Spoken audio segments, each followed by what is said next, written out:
What if I were to suggest that you play a key role in the awakening world?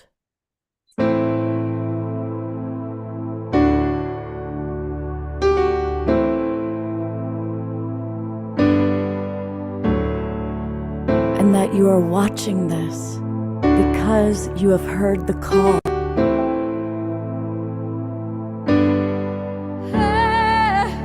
We can start right now by opening our hearts and minds.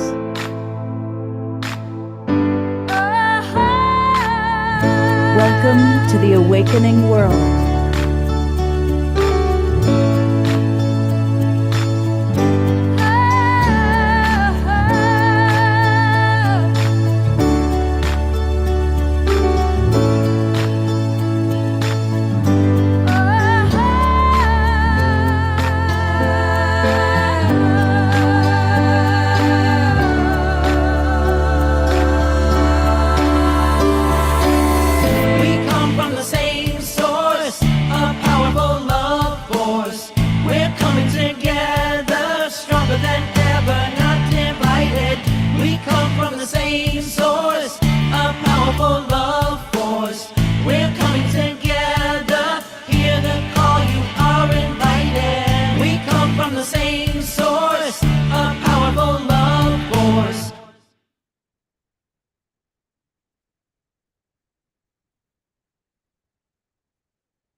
Good evening, everybody, and happy 2024.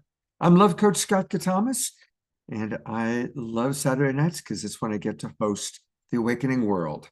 And our Saturday night edition is always filled with some amazing luminaries. And tonight is really fun because I get to have my wonderful friend and co-host Tangela with me.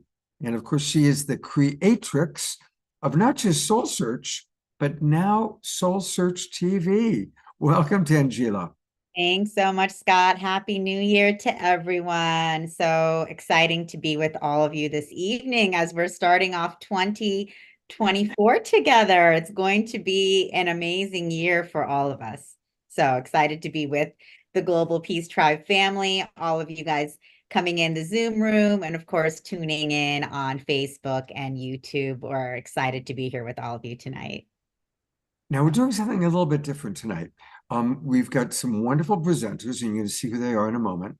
And they're each going to have a chance to talk a little bit about what they're doing this year, what their new offerings are, what they're going to be doing on Soul Search TV. And that'll be the first half of the show. And then the second half of the show is going to be a roundtable conversation where we all are going to ask each other deep, revealing questions. And we're also going to take questions from the audience. So pay close attention to what everybody shares and then put into the chat box your questions, and we'll try and get to as many of them as we possibly can. And to give you a chance to see who we've got with us tonight, we've got a SEAL. He's been traveling all over the world. Just completed a cross-country trip across the United States, landed in Sebastopol. I know some of our viewers are in the Northern California area. And so we're grateful to have a SEAL with us. Thank you, Scott. Good evening, my friend. How are you feeling? Feeling fantastic. It feels like there's a strong tailwind that I've been sensing in the last couple of weeks just before the end of the year. And I feel like there's a strong uplift that we're going to be feeling and receiving in this new year. Well, that's a beautiful vision. And that's what tonight's all about, visions for the new year. So thank you. Hey, we've got two of our favorite guys, not one, but two. We've got AJ and Thomas, and they are, of course, intuitive channels and great guys. We always enjoy having you. What's your initial thoughts about the new year, guys? We agree completely with the SEAL. Let me just start and say we have that same sense of excitement and all that sort of heading towards this is going to be an exciting year. We think this is going to be quite an exciting year. So excited to see, exciting is not always easy. Roller Exciting coasters are exciting. turbulence is exciting. True. So I do think we're in for some tumbles, but approaching it as an adventure is the answer. And we're so looking forward to this evening. As always, we've invited our guides in. They're always whispering in our ear, and they're going to be providing some magical insight in sharing with you tonight. Oh, good. My girlfriend was asking if you guys were going to channel tonight, so there you have Well, it. we're not going to formally channel, but we are going to bring in the guides for some inspiration, and they'll be guiding us along the way for sure in answering your questions. They can Maybe be the guides, for maybe the the guides will program. have some probing questions. Yes, Good. yes. I Hey, kind I of want said before the other people- program that we're already here. Okay, good. Well, I want to introduce some of the other people that we have because we've got amazing guests. We've got Light Codes by Laura, and you've seen her on some of our Soul Search collaborations. And also we had you on our Authors That We Love series with your new book. It's so great to be back, Scott. Thank you so much for having me. Yeah, we're really, and you're going to be leading our meditation tonight. So for all of the people that come every night to our evening meditation, Laura is blessing us with her meditation tonight. We'll do an amazing light language channeling for the meditation. That's going to be really fun. Looking forward to it. And Ashita is back. Hello, Ashita. Hello, Scott. Thanks for having me. Absolutely. I'm going to bring up your wonderful friend here, Tangela. Look at these two beautiful women. Huh? My goodness. We both have that. I always tell Tangela she reminds me of Mary Magdalene. Like that's how I think Mary Magdalene must have looked. But Ashita, you also have that very beautiful Middle Eastern look as well. Thank you. Yeah. And while we've got you both up, let's bring up Tangela's wonderful partner, Barbara. Welcome back, Barbara. Hello. Thank you so much for having us all tonight. And what's alive for you tonight? I am feeling, and my pup is feeling, I don't know if you could hear him dancing in the back here, but I'm feeling all the magic of new beginnings, the power. I think this week, there were 3 nights when I couldn't sleep until about 3 in the morning because I was just feeling the energy, seeing all this purple light swirling in my room, and I just surrendered and enjoyed the ride. That's a pretty fun way to start the new year. Yeah. Absolutely. Wonderful. Well, it's Saturday night, Barbara, and we always have wonderful music on Saturday night. Yes. And what a blessing that we've got somebody that I know that you've got a great relationship with. It's Peter Sterling. And Peter's one of our favorite musical artists. And he's going to do double duty. He's going to play his beautiful harp, but also share with us a little bit about new beginnings. And what's something that's alive for you tonight, Peter? Well, I'm grateful to be here in this beautiful unified field of love and light with everybody here. I just really appreciate this tribe, and thank you for wanting to include me. I love the opening trailer that you've created, and it really has captured the spirit. And I feel very uplifted to be here. I'm having a very deep new beginning kind of experience in my personal life in many ways, which I'll share more. But yes, personally on the microcosm, I'm very excited about this year, of course, and things I'm working on bringing through, and collaborations and synergizing with people with my music and my some of my other offerings that I have a oracle deck that I'm coming out with later this year that I've been working on, the Portals of Light oracle deck, and which is based on my art, and also working on a new album, and I'll share a little bit more of that when I play for everyone. Fantastic. Well, that's that. Looking forward to hearing about that. And also excited for my offerings with Soul Search. Yeah. So Yeah, we're really excited about your Soul Search TV show, Peter, and sharing your music and your angelic healings on the land and everything else that you do with the world. We're super excited about all of that. Me too. You know, tonight's theme is new beginnings, and one of the great new beginnings is being a newlywed. And here is Charlie, who, of course, is a brilliant psychic. We've had him on the show many times. He's also a newlywed to Tangela. So talk about new beginnings. You guys are really representing that for us tonight. Yeah, there's so much of the new beginnings going on, beginning with our marriage, and I can feel the energy already building for a lot of stuff to come this year. You know, it seems like a lot of new things are beginning just organically. So it's like we've got to ride this wave. We're being given a whole lot of energy to use, and use it or lose it. We want to keep that flow going. Absolutely. Well, we're looking forward to hearing from you, Charlie. And because it's Saturday night, lots of wonderful music. And of course, we have our beloved brother, Omashar, with us, who's going to give us 3 songs tonight, starting with one right now. Starting with one right now. Yes, indeed. Happy New Everything, everybody. And I've just got a couple of texts got from people saying, help. So we'll need to look out for that. And also, Scott, someone was asking, sorry to interrupt you, Omshar, but I think Dr. Laura was asking for the phone numbers and codes so people can also call in by phone.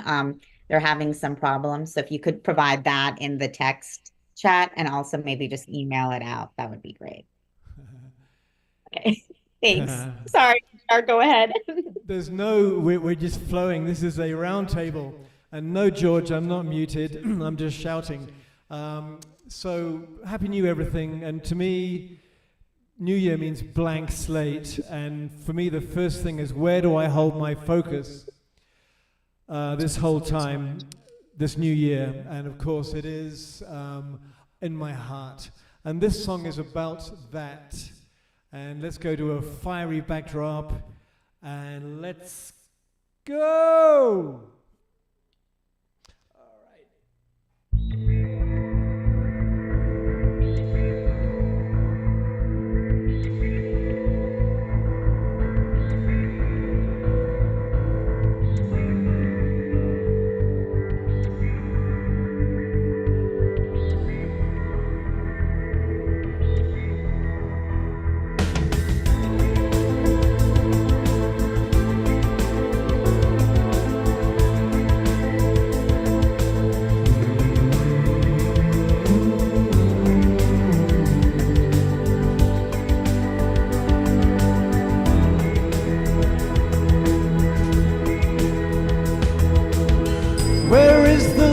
In your eyes,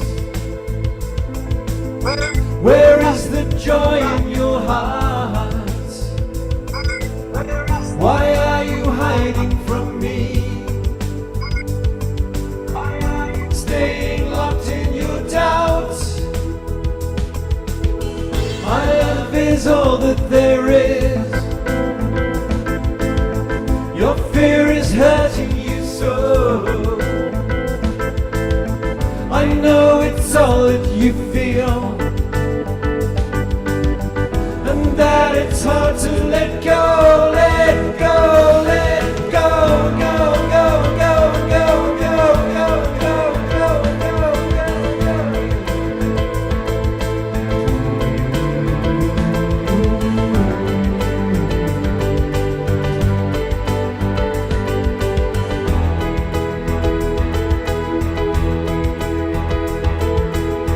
Again, that look in your eye. You do not believe in me. You'd rather live in your dreams. I've come to set you free. I am the lover you need. I hold my hand out to you. All I ask is your trust. I love you more than you know, and I love you, and you, and you, and you, and you, and you, and you, and you.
Wow, let's all twinkle Omashar. That was a great song.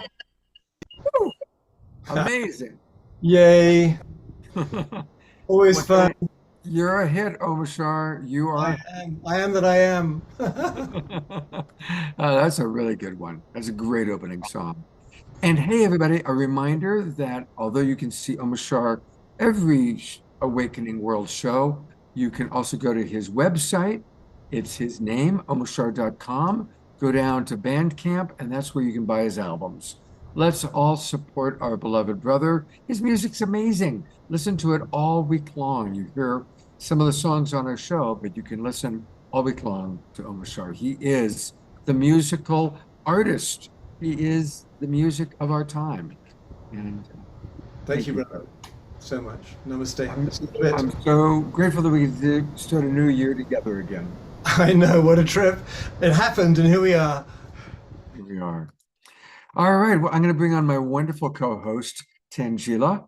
Tangela, take it away and introduce our first guest. Sure, Scott. I'm excited to be introducing Asil Tuksal. He is an incredible channel and spiritual teacher and guide.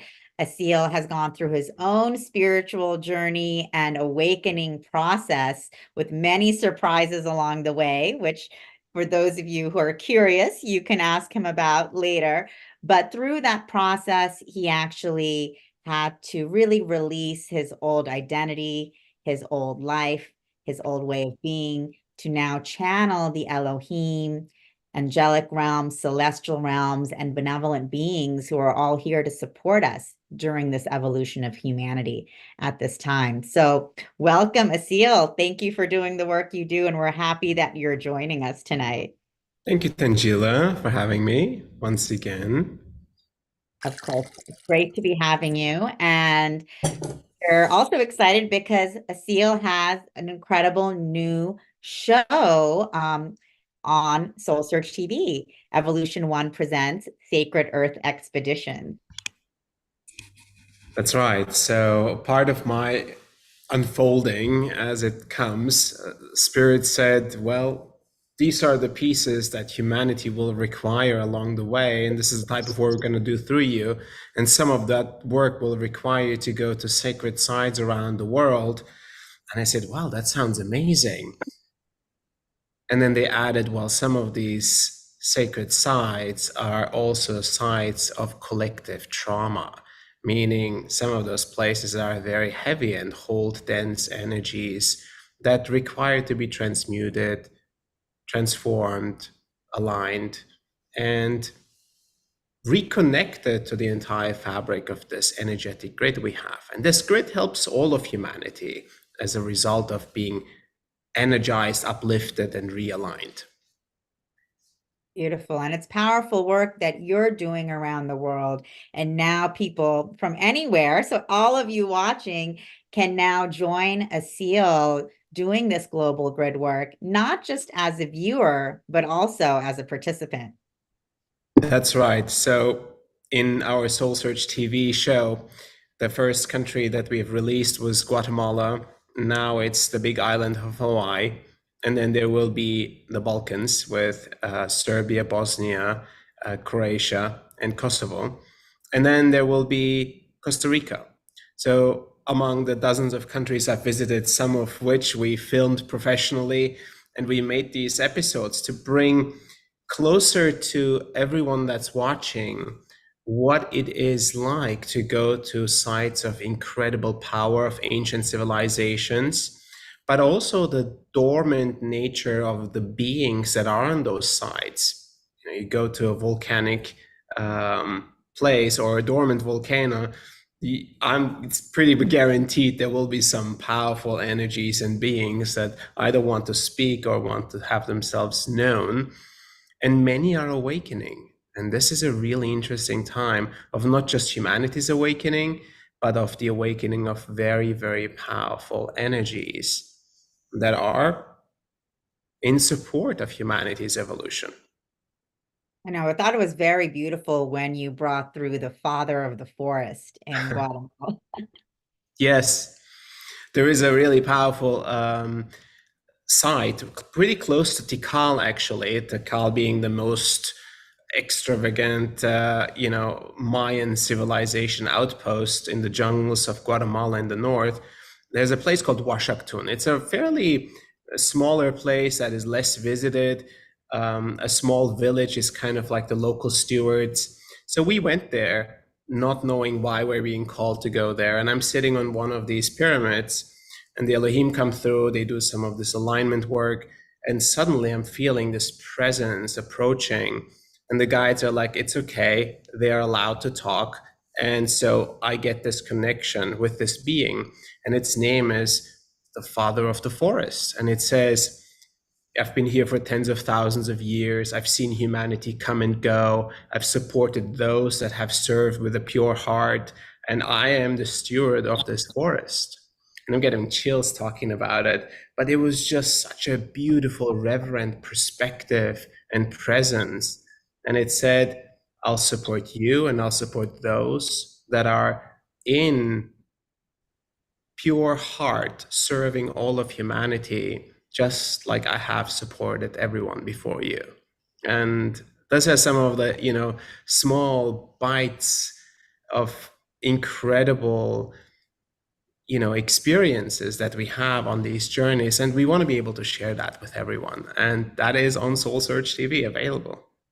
Exactly. And it's so beautiful. I see Deborah is commenting, yes, the awakening of the divine elementals.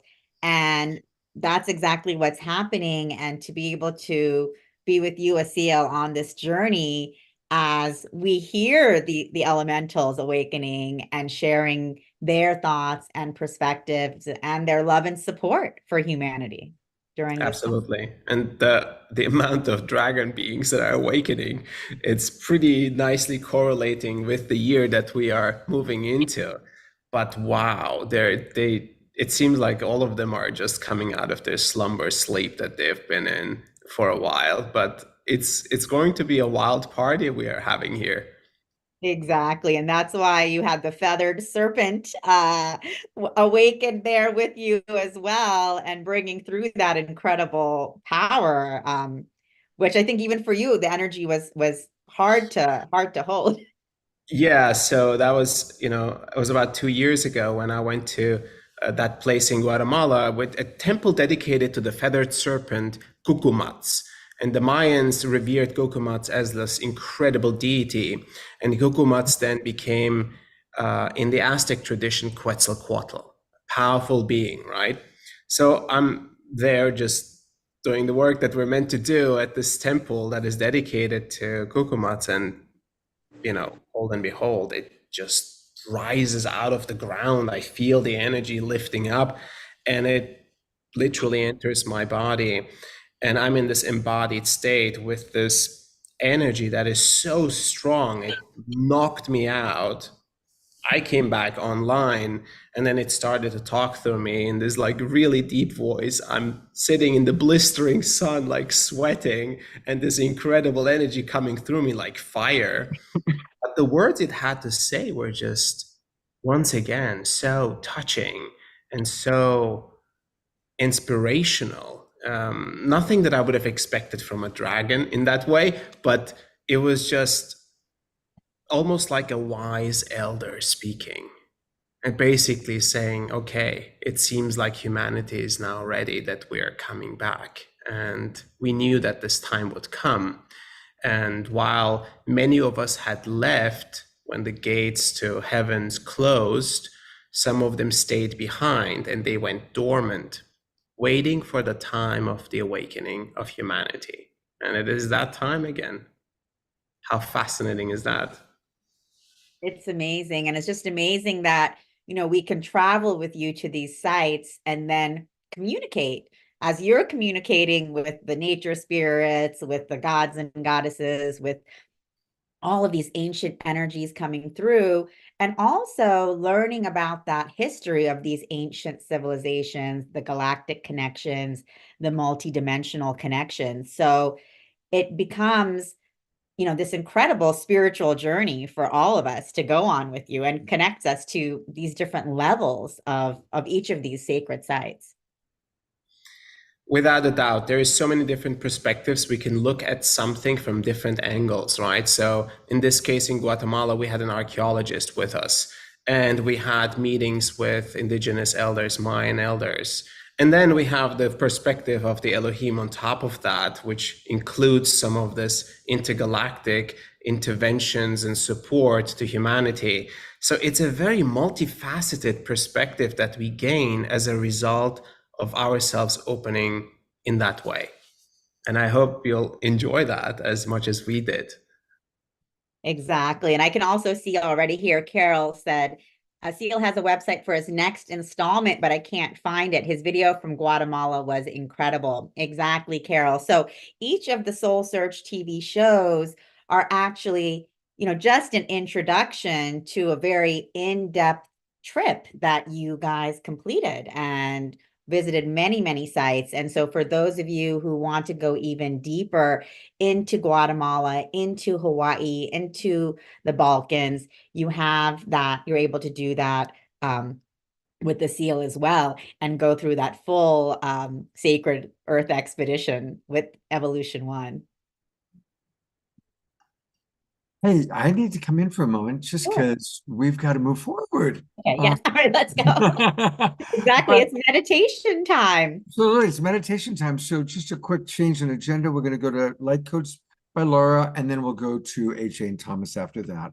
But I do want to remind everybody who's watching on all the Facebook channels how they can find a seal. And there's two big ways I want people to know. His main website is evolution.one. Evolution.one, and there's a lot going on here. He provides free events and transmissions, so definitely make sure you put in your name and your email address and subscribe, so you're able to get access to all the wonderful things that a seal is providing, including choosing if there's traffic lights or not in the box. Didn't you want to do that?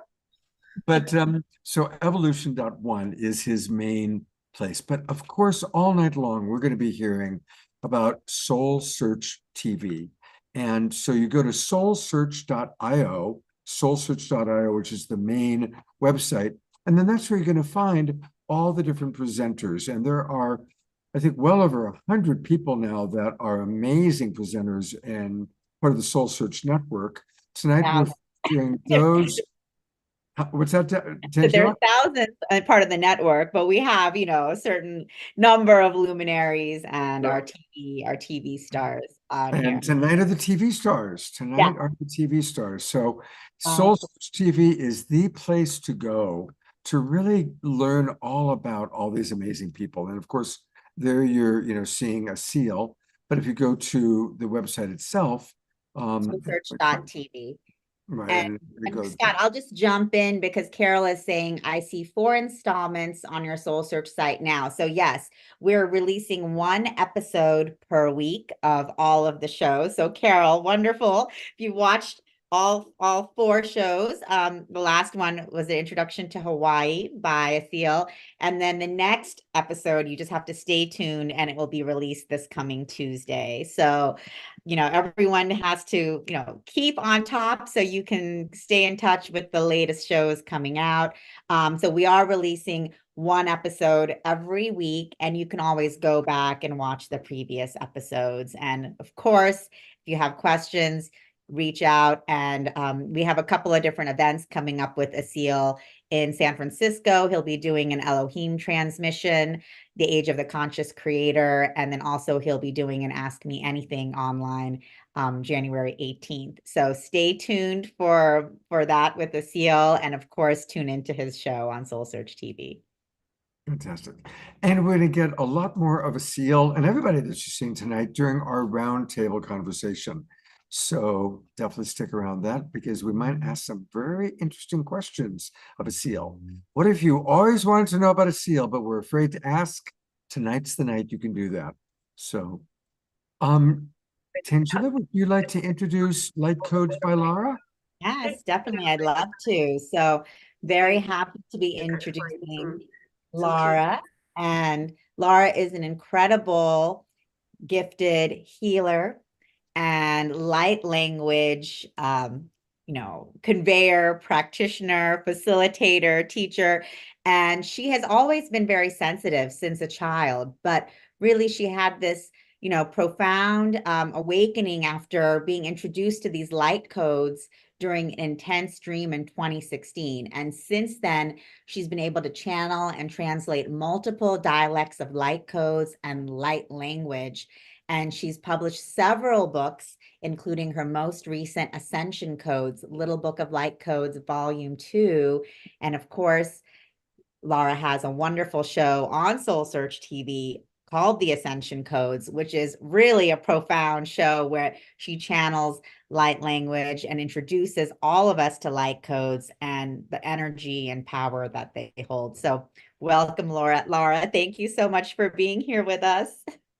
Thank you, Tangela. I'm so happy to be here, and I'm very honored to be offering the meditation tonight. So I feel like it would be best if we just jump right into that, I think.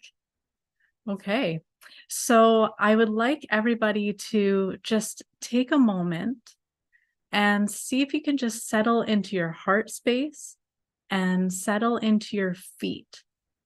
And we'll just slow our breath, maybe counting 5 or 6 seconds, your own timing on the inhale, and 5 or 6 seconds on the exhale.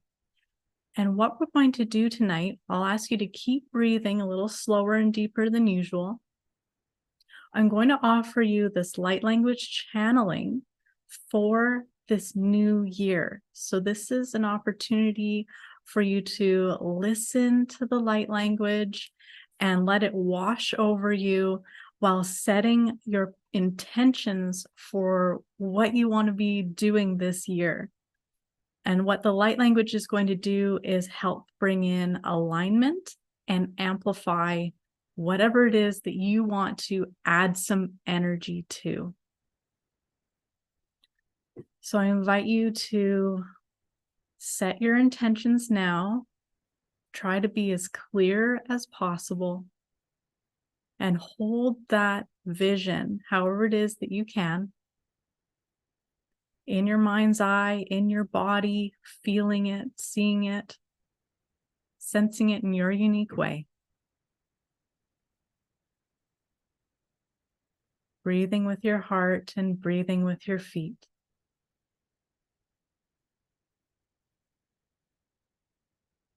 Aya toka kanalaya salai tiyishikanadaya toka manai.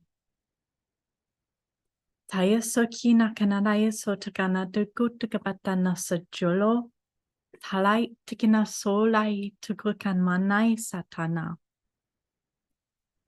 O tana talaya siyu tukushikananaya zona. Hola tadaya sei. Prana tolaya si chikanada yosakamati chikadatikana tukushikamatatana. Patano tukamate si tukatukapatano. Holau. Holau. Holau mano. Holau mono. Holau mono. Hama. Hokiano sakina gamina se tele. Kiana tukamataya satea tea tigane. Poyo satakana taya tea tea ne. Polo saya takana tana tea tigane. Tichigana toko patana ti toko sakino koprana talai ti chiganatai. Continuing to breathe deeply, continuing to hold that good intention for all that you're looking to create, be, shift, move into. Brana de sokimate shigana tola tuga pakana darai sitiya tuga bashikana tukamoto. Pataya sukina, pataya sukchikatanono, pataya sukchikanato koma panasi, edi no patatana to kushikana to yishikapataya sadarugu papanai, patia sokorana no kapatai, patia satakono kapatai, patia kotukushikapata you kutalaya se yesigmotana. Honamasai. Honamasai. Oh, namasai. Oh,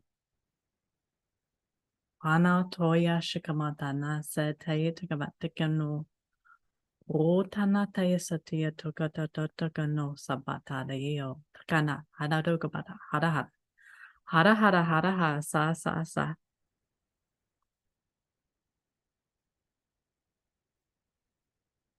Nice deep breath. Still feeling your heart, still feeling your feet. Anchoring all the good energies and knowing with every fiber of your being how magnificent you are and all the things you're about to accomplish in this year ahead. All blessings, my friends. Well, we're going to chat with Laura in a minute or a little bit later, but Peter, would you be willing to come right in with some harp and then we'll have our chat with you? But I think it would be just beautiful to stay in this beautiful vibration. And there's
All right, everybody. So good to be here with all of you. Sending you my love from the galactic starport city of light of Sedona. Thank you so much, Peter, for coming right in. That was just absolutely perfect. Thank you. And I'm gonna bring our beloved co-host Tangela in too. Share Ooh, with us thank you, Peter. That was amazing. Ooh. what are you going to be doing for Soul Search TV? How are you going to translate your offerings to a regular show with Tangela? Well, I have another aspect to my work that I do. Of course, I have a book I published called Hearing the Angels Sing, a true story of angelic assistance. And part of that will be the mechanics and the physics of the angels and the higher dimensions, the spiritual planes of, and how it was shown to me and revealed to me by the angels that I work with now for over 30 years.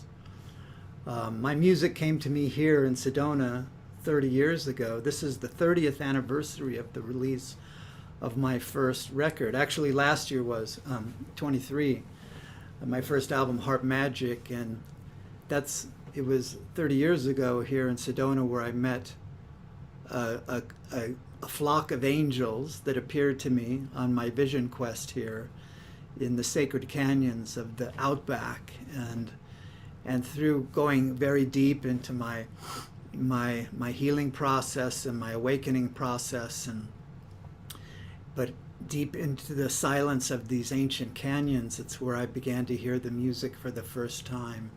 I heard the inner music that the mystics and the saints speak about.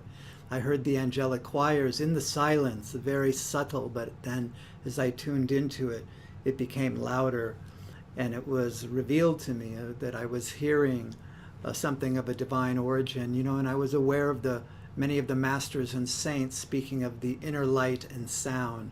And all of a sudden I began to have my own magical unfolding of that as that was revealed to me, and I was brought into that essence of light with the angels. And then the angels appeared and a dialogue ensued, and a great story of my soul was revealed to me by these angels that came to me, and they told me that my mission in this life was to play the harp and to channel the heavenly music of the angels for this time of the awakening world and the dawning of the golden age, and to bring peace to the global tribe, the global peace tribe, to bring this is like golden age music, and it has within it the frequencies of heaven. Because I'm self-taught, I don't know any music theory, I don't really know what I'm doing, I just put my hands to the strings and just kind of the sound comes out, So that's how it happens for me, very intuitively and guided by a higher power. So, what also came to me through this relationship was I was guided by the angels to put together a body of work which I call Keys to the Kingdom, which is a wonderful multimedia presentation that I've presented in many places around the world, even and online for many years, which is the harmonics of light and sound. So we explore the sacred geometries and the patterns, the frequencies, the vibrations, the nature of the vibratory universe and the higher dimensions. And I have about 200 images that I've collected that take people on a progression through the codes, through the light codes of the geometries of light. And it's a beautiful journey. I love it. And we touch on everything from, sacred geometry, harmonics of light and sound, DNA, crop circles, different things. And it's a beautiful, really, one of the things that I've been given is the ability to synthesize and unify a lot of these different thought streams and ideas into one cohesive whole and a vision. And it's really cool how the angels guided me to put this together. So I will be sharing a lot of that in a 10-part series, fabulous 10-part series of the codes of creation, the keys to the kingdom. That's what the work will be for Soul Search. I have a question for you. You having that experience of the angels coming, being lifted into such a high vibration, changing your whole life doing this work, must have required a tremendous amount of faith, because especially 30 years ago, there wasn't a whole lot of people having that experience. I think more and more people are having multidimensional experiences, interdimensional experiences. But for anybody who's having awakening type experiences, and yet they're living in 3D and they're not around other people who believe it or can relate to it, do you have any advice or tips how to still, function in the 3D world while accessing the higher dimensions? Yes, it was quite a challenge for me during those days. At times I was when I came to Sedona, I came here to live as an artist and to pursue my artistic visions. And I'm a glass artist. I do Tiffany style stained glass since I was a teenager. And it was something I've always loved, and always just intuitively creating kaleidoscopic mandala type of patterns. And I inlay crystals and gemstones into my work, which is really unique. But yeah, during that time, I had one foot in both worlds. I was here in the physical, yet the spiritual worlds were opening. I was having a rapid kind of spiritual awakening where these higher dimensions with the angels were being revealed. And I didn't know if I was going crazy, actually, if I was losing my mind. But I didn't share a lot of what was happening in my inner world with people here in Sedona. Now, I feel blessed to come to Sedona because even 30 years ago, there was a community of light beings here. And there was a beautiful energy here with the family of light. And I got taken into that. And that was what really affected me deeply, was to join with my soul tribe and to go through our healing journey together. I did a lot of deep, deep healing. But one of the things, when I started to connect with the angels, one of the things they said to me over and over, and I'll share this with everybody, is trust, surrender, and let go. Trust, surrender, and let go. And it was on a level, it was very much like a death experience for me, where I died to to an aspect of myself, and I was born again into this light of the angels and into that Christ consciousness light that came. And I had to let go of my past. I let go of all my material possessions at the time, and I moved into a Volkswagen van where I could follow the angels' guidance to lead me on a magical journey to discover the things I needed that were revealed to me, so that I could remember who I was and why I came to planet Earth at this time. I've always known, like many of us here, that I was a starseed. I had starseed origins, and I was also a light worker, that I knew ever since I was young that I was here to contribute to this great awakening at this time. And so that's always been my quest to engage at that level ever since I was young. So, yeah, so I wanted to just share that as far as new beginnings. This last year was fantastic with my music, with my album Mystic Voyager, that's won awards around the world and gotten a lot of recognition, and was in the Grammy Awards this year in the first round of voting. Didn't get a nomination, but it got a lot of exposure. And I wasn't sure what I was going to do after that. Well, around Thanksgiving, this since the fall and coming into the holidays, I feel blessed that I've been involved in a beautiful romance with a beautiful soul sister. And we just have it's been a powerful, powerful experience of love and intimacy and healing and all of that.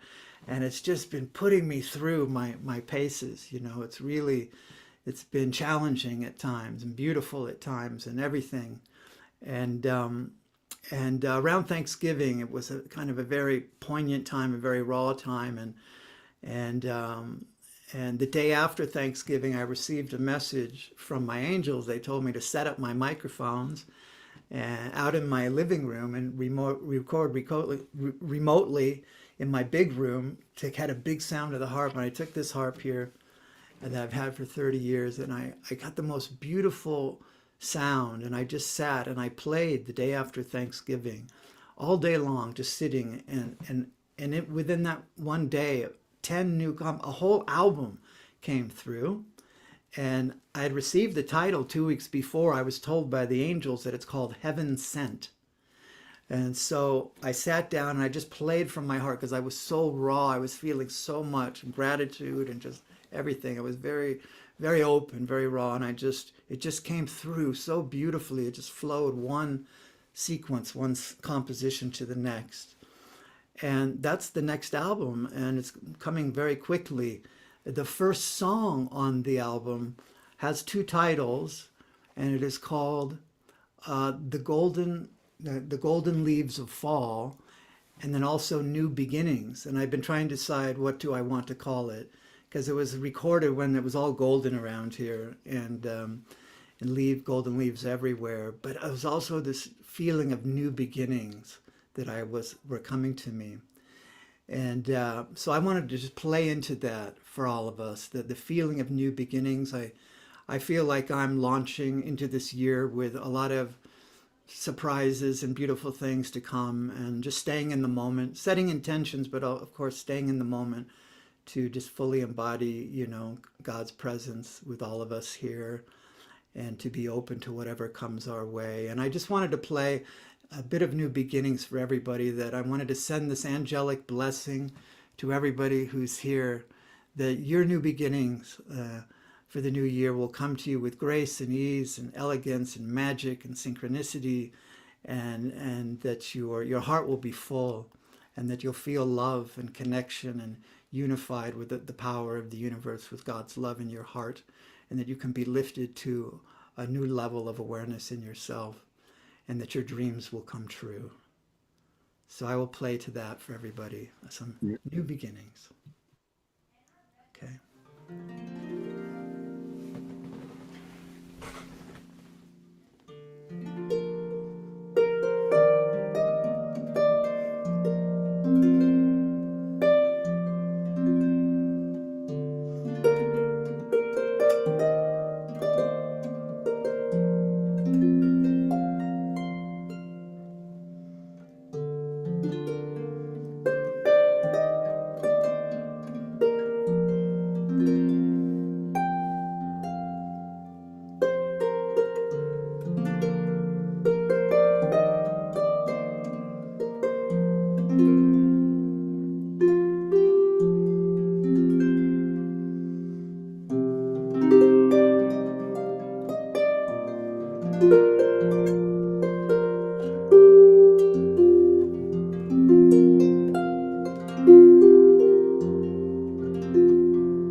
We're gonna go to gallery view. Let's all twinkle, beloved Peter.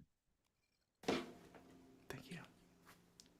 You know, Peter, hearing your story along with just such exquisite music, it's first of all, thank you for sharing that story and dropping into a little bit of your amazing life's journey.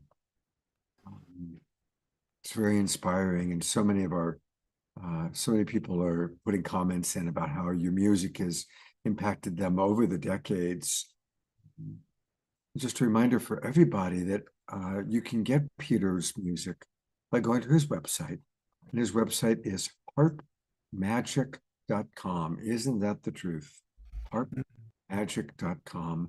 There's his most recent album that has come out, Mystic Voyager, and we sure are looking forward to, as soon as Heaven Sent is on your website, let us know, and we will immediately let our viewers know that.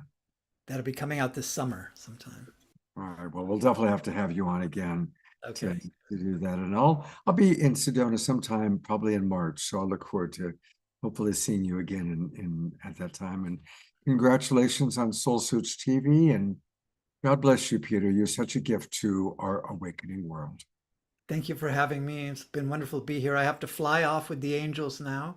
They're taking me on another mission of light work tonight, so I have to go. But thank you for having me on the first Thank half. you, Peter. Have a beautiful evening. Thank you so much, Peter, for joining us. You know, always so beautiful to have you with us, and your music is truly heaven sent. Thank you. Thank you for receiving that way. Absolutely. Okay. Bye-bye, everybody. Bye. So for our presenters, obviously our agenda is getting a little bit wonky because we're just in a flow. I want to go back to Light Codes by Laura, because she blessed us with that beautiful meditation, but we didn't really get a chance to chat with her. So Laura, what are some of the new beginnings for you in your life this year? Oh, goodness. I have to like pull myself out of that altered state that we got thrown into. Gosh. Well, this year so far has been just wonderful. There has been a lot of energy, as there often is in the beginning of a new year. Yeah, a lot of energy. I also had a couple of nights where I woke up just buzzing, vibrating, like with all the energies, and was a little curious as to what that was all going to be about. I actually haven't quite found out yet. Maybe I will never find out. You just never know. But yeah, so for me, this year is about focusing on getting light language out even more. So I'm putting a lot of effort behind sharing light language with everybody and light codes with everybody. And part of that is, of course, with Soul Search, and which I'm just so blessed and thrilled to be a part of. What a magical, like, I don't know. It's like this incredible container that's being put together, where so many incredible people have come together and just created magic. So I'm just thrilled to be part of it. And yeah, so we're continuing on that journey, and I'm also just really excited to be going and giving talks about light language in different locations, going around the world, going to Los Angeles, going to Australia, and getting to share light language with lots of people there. So focusing on I guess clarity in where I'm going, and I think that's pretty much the message that I like to share with people, is to just settle into yourself, settle into the heart, and allow your love to move you in the directions that you need to go in. And so I hope that that's going to get stronger for all of us this year, that we can trust that process more, and that, you know, we can only be blessed by it when we follow our heart. Beautiful, Laura. And we love your new show on Soul Search TV, Ascension Codes, which is such a powerful show because you are bringing through light language, light codes, ascension codes, and really like the multi-dimensional power of what these codes bring through. And actually, Susan is asking, Susan, you'll have to tune into the show, but we have Laura right here with us, so we can ask her, can you define what light codes are exactly, Laura? Light codes are packets of light energy. So I define light codes as being of the light very specifically. So that means that they are an expression of the divine, they're an expression of love. And it's a package of information or healing that we can tune into and work with on various levels of our being. Now, light codes can come through in a multitude of ways. So they can come through in like a written form in symbols. Sacred geometry are absolutely forms of light codes. Well, obviously, we can see that in drawings. We can see it in mathematics. We can hear it in music, such as what was just being played for us. That was obviously light codes in action right there. But what's interesting, when I was listening to that harp, this is so perfect that we're getting to talk about this.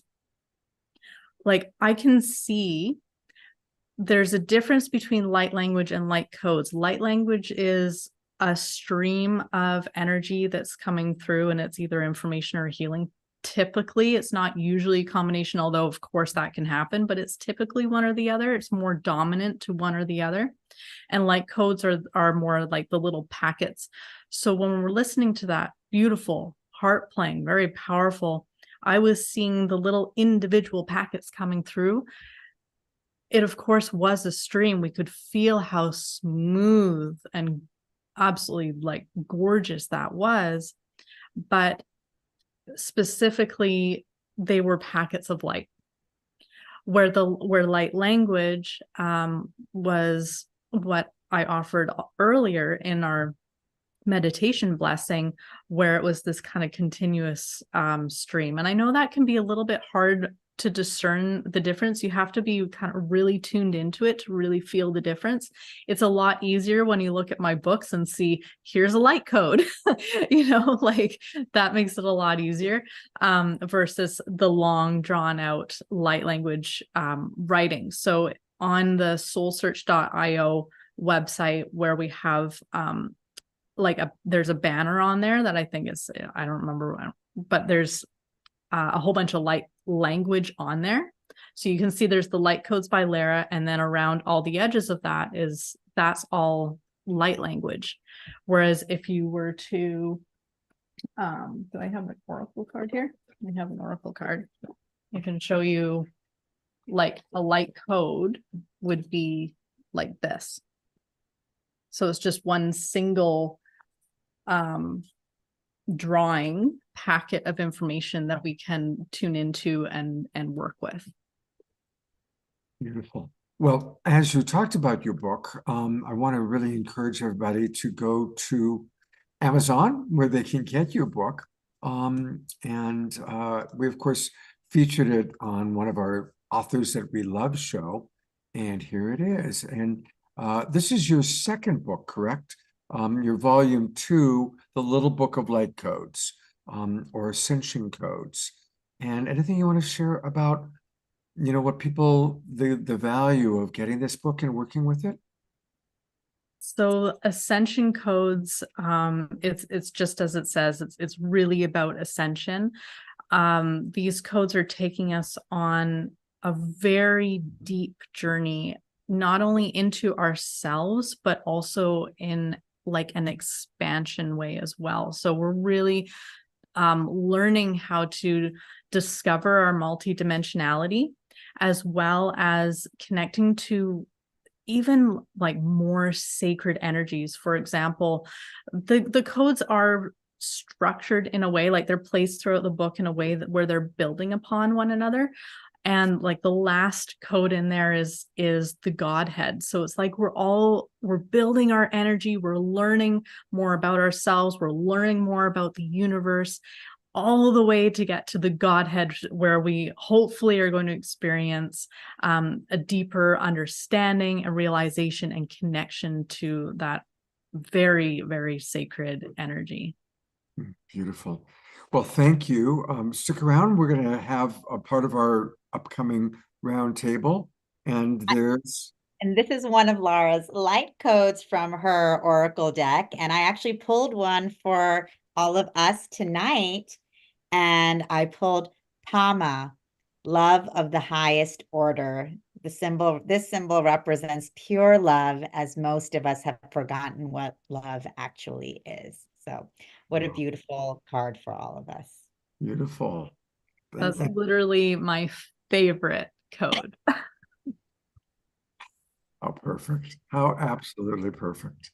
Oh, well, thank you, Laura, and we'll see you in a few minutes on our roundtable. But there's more. We've got the guys. We've got just two of my favorite guys that are with us. Do you want to introduce them for us? Yes, of course. I'm so excited to be introducing AJ and Tom, speaking from Source. These guys are the most amazing intuitive channels that simultaneously channel from the mind of Source. And they, bring through these incredible messages from the guides for all of us. And AJ and Tom have a beautiful show on Soul Search TV, which it's the Infinite Pathways Journey to Self-Realization. And what I love is just the power of the message. Each time, you're bringing through a powerful message, starting with "We are eternal."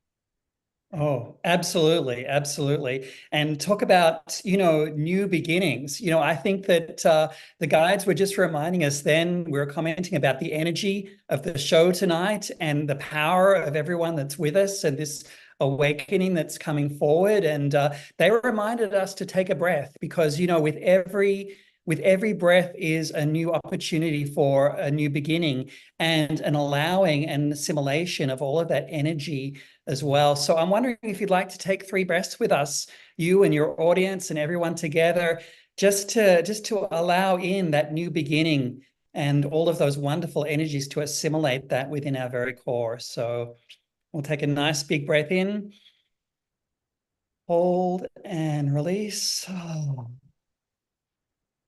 Breath in again. Hold and release. Oh. New breath in. Hold and release. Oh my goodness. The guides remind us of that often because it always returns us to our center. It always allows for grounding for us. And it's interesting because, I don't know if you can feel this. I'm sure you can. And I'm sure everyone actually watching and listening to this right now can feel the bursting forward, the seed of consciousness in each and every one of us that is bursting forward right now, which is why we needed to take that breath, because we literally are holding all of this energy and it's just starting to emerge. It's just starting to burst forward now in this wonderful consciousness that is the new year of 2024. So it really is just amazing what's bursting forward and finding that light within you and expanding that light.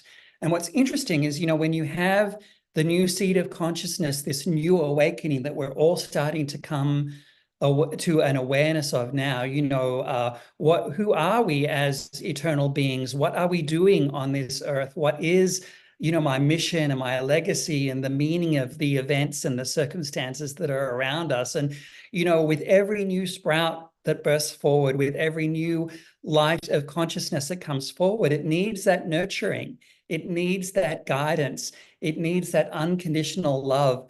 And that is there for you with source consciousness. That is there for you when you connect with your higher self, when you align with your chakras, and when you connect with your guides and your light. What's interesting is the other image that we get quite often is a reminder of the ancient circle. Because as we think about all of our reality as a circle, there is always a beginning and always a middle and always an end. And so when we think about where we are spiritually, there are some things that are germinating for us. There are some things that are just starting to sprout. And there are other things that are already starting to bloom. while other pieces are beginning their retreat and then turning into their recreation. That beautiful circle. So whenever we say new, we have to remember that there's always a new, while there's always a beginning when there's always an ending. And we love that image, and why that breath we think is so very important. And I'm sure, I mean, I'm really looking forward, both Tom and I, answering the questions tonight in the roundtable and engaging with you all to see if you're experiencing that energy within you, that bursting forward of the light, but also the idea where some things are maybe falling away and they're naturally falling away, and it's okay to let them go, because, you know, when you have closed hands, you've got to open your hands to receive. You know, the guides say it often. They say that every ending is really a beginning. And so we have to think always about what we're making room for the new to come in, what needs to be released, we need to let go. And, you know, the power of that with our show is that, you know, the guides are so practical. They have this foundation for us that they lay out in each and every episode. The first one is about your eternal trajectory and who you are as a soul. And they lay out these principles so beautifully in their sharing and in their messages.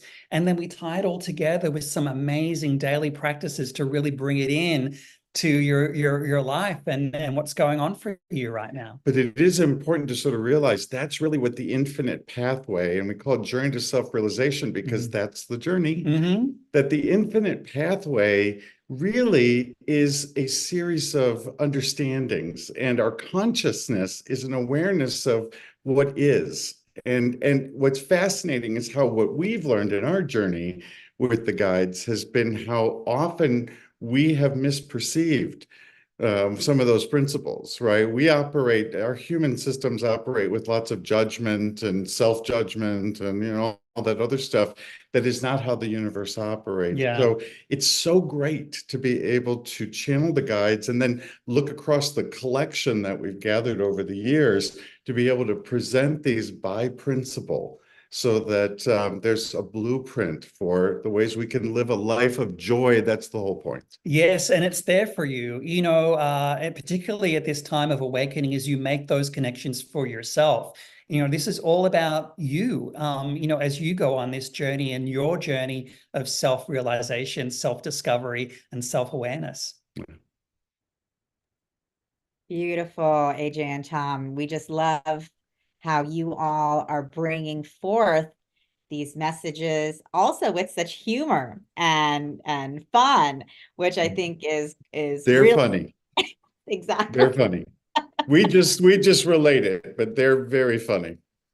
Yeah. I think that's great to bring that lightheartedness, you know, so people watching can see that, yes, you know, we are talking about, you know, our eternal beings, you know, and what does that mean for us? How does our consciousness and awareness shift when we really start feeling and understanding that in any way we can, the confines of our mind, but then to do that with the humor and grace and the unconditional love and support of the guides is just such a wonderful way for people to be on this journey with both of you.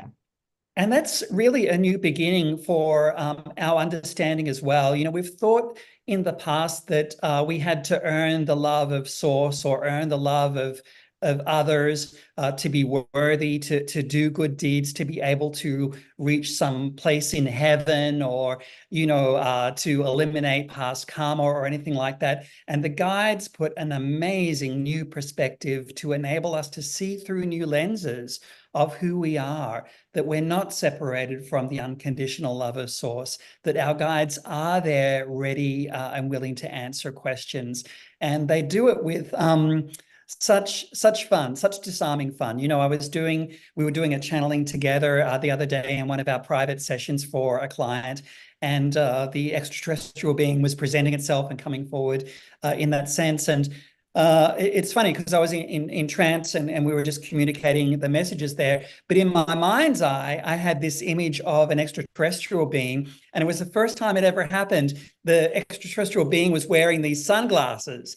And it was so funny to me because I've never seen an image like that. And it kind of was cracking me up, and it was almost took me out of the trance. It was so funny, but they were aligning with the energy of the person that we were reading, and they presented themselves that way. And then we were able to discuss it in the debrief afterwards. It was just hysterical how they present themselves sometimes.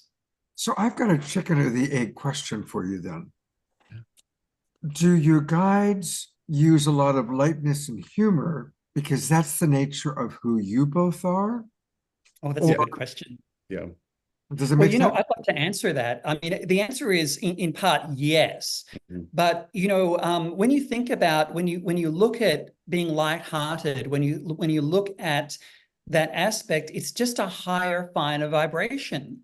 And when you operate in a higher, finer vibration, like love, for example, you're more open to receiving, and you're more open to seeing things for what they are. Sometimes when you're too close to a situation, you can't see it for the true reality of what it is. And it's because you're holding on to that density, and you're very serious about it. This is a very serious event in my life, And so they do ask us, we literally have an episode coming up called Lighten Up, connecting with the light of source and the light of consciousness, and to take those breaths to enable us that separation from our conditions and from our circumstances, in order to be able to see it from a new, lighter, higher, finer vibration. And that's why, the church bells ring those beautiful tones. That's why we resonate with the beautiful music of the harp. That's why we resonate with the beautiful light language tones that are out there, because these are all high frequency, high vibe vibrations. But I would say humor particularly, and I've always been a humorist. I've always adored humor. I'm one of those geeks that sits around and watches people stand-up comedy acts all the time on YouTube. So I love comedy, and I think this is really about vibratory matching. I like to believe that Source kind of said, I need a couple funny guys. Yeah. Because we all need to lighten up a little bit. We all need to remember how to laugh. And who might that be? Honestly, when we started channeling, really, the first thing I said to Source was, really, do you really need another voice? Really? Don't you have some really wonderful people out there doing some great work? Do you really need us? And they said yes, because you have a unique perspective. And I think humor is part of it. Yeah, and so those people that, will really resonate with us on that level. And there are others that really resonate with, all of the other Soul Search luminaries that are out there presenting their work. It's all of equal importance. And isn't it amazing? We have an episode coming up called all about connecting and connections.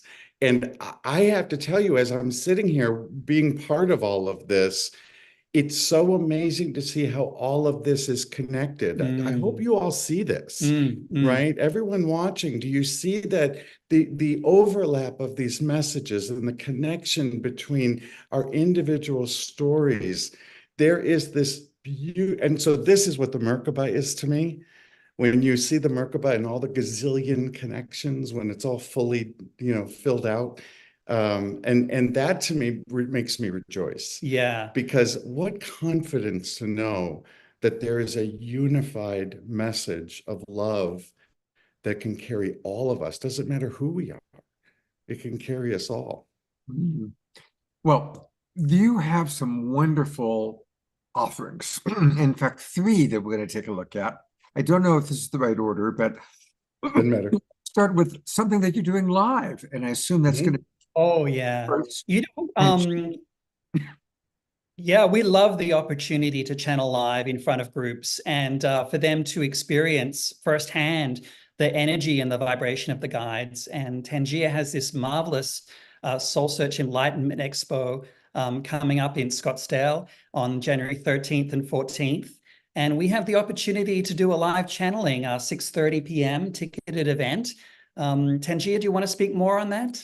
Well, I mean, we're always excited to have you guys. It's at our Soul Search Enlightenment Expo in Scottsdale, January 13th and 14th. And, we have speakers all day, Saturday and Sunday, incredible practitioners. And of course, our evening event is with AJ and Tom. They did a beautiful evening event last time that people loved. And so we're really excited to bring you guys back and hearing what the messages from Source we'll all be receiving for the new year for 2024. And again, the energy is always powerful when you all are channeling, and the humor is always there. So that's what I love about it. So we're really looking forward to the live.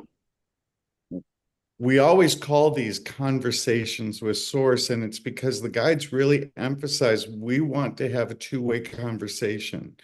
I mean, they do pretty much an opening message for a part, but they're so interested in hearing the connection because it's all about that connection. So, so one of the things we love about doing these live events is it gives people a chance to sit and have a conversation with the guides.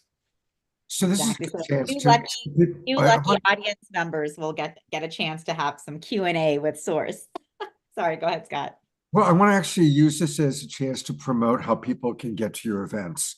So go to soulsearch.io, and then if you click events, you'll see all the events that are live that are going to be coming up. And look at all these places where Tangela and her merry band of beloveds are going to be. Scottsdale, San Francisco, Marina del Rey, San Rafael, Burbank, and Carlsbad. All of these are like some of my favorite places on the planet, and I'm certainly hoping to be at a few of those. So, of course, they're right now talking about the next one, which is the Scottsdale Enlightenment Expo.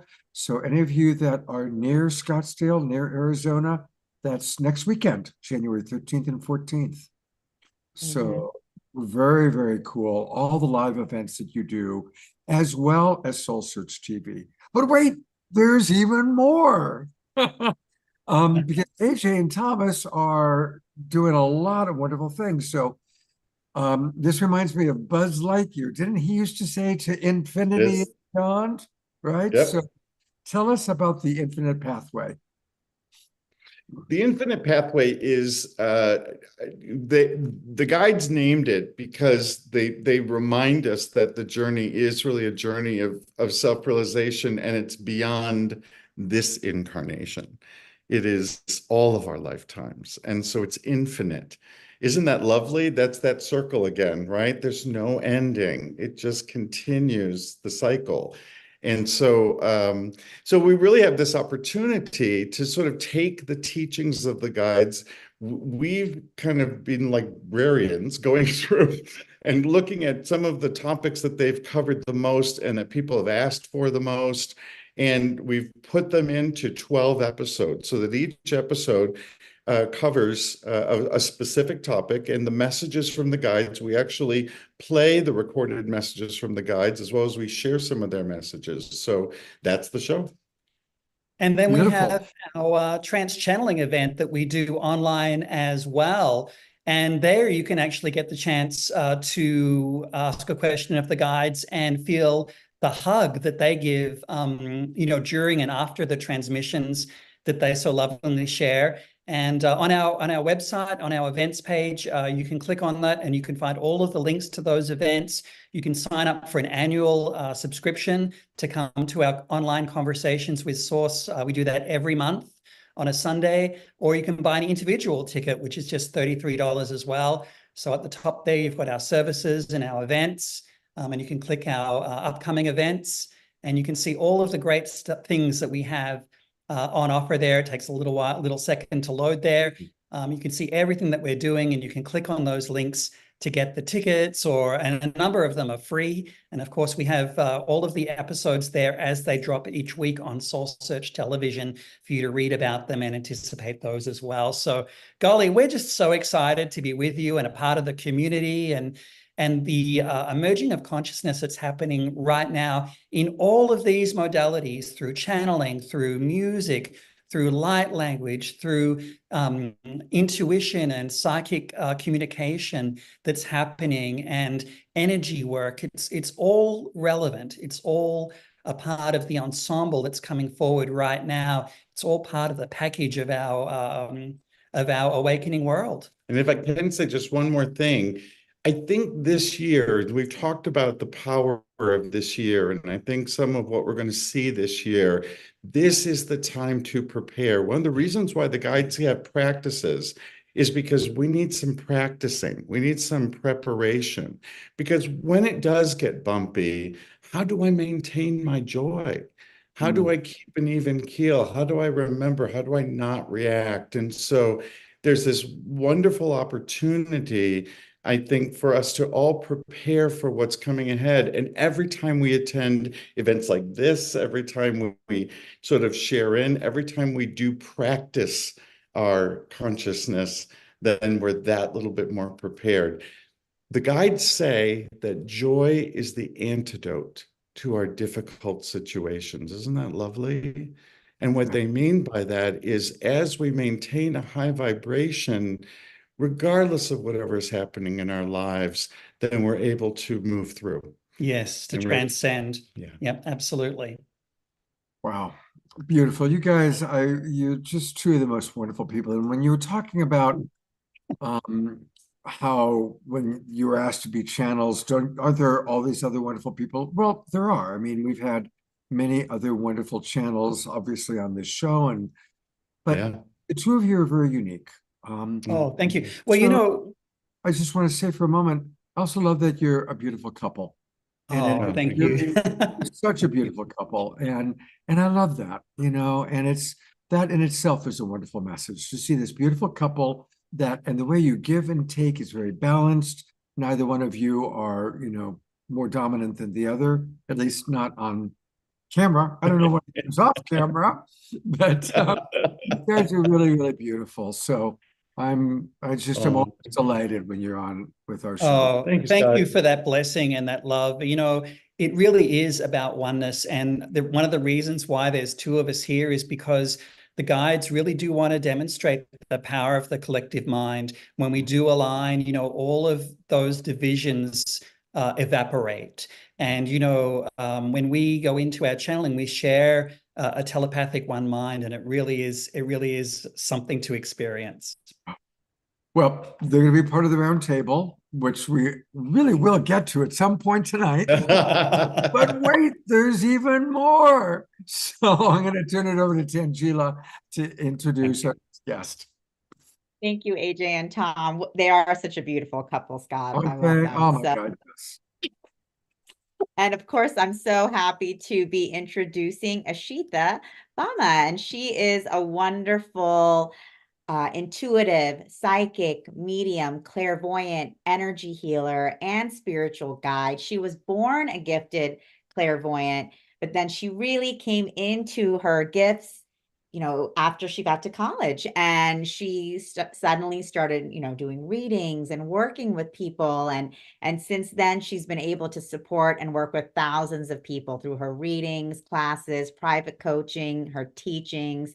And, she's often at our Soul Search events, and we're just really excited because she also has a beautiful new show on Soul Search TV, Your Divine Intuition, which is, again, a powerful show letting everyone know that all of us, have intuitive gifts. All of us have intuitive capabilities. And, Rashida, thank you for a beautiful show where you're really supporting everyone to step into their divine gifts and their divine power. So welcome. Thank you, Tangela, for mentioning that. I really liked what AJ and Tom said about how we really need practice, and we need to step into a place where we can have tools and techniques to really move through the bumps in life. Because, like they said, this year is going to be, it's going to have its ups and downs, and really major ones. So, and if you want to know, I have a whole prediction I put my predictions of what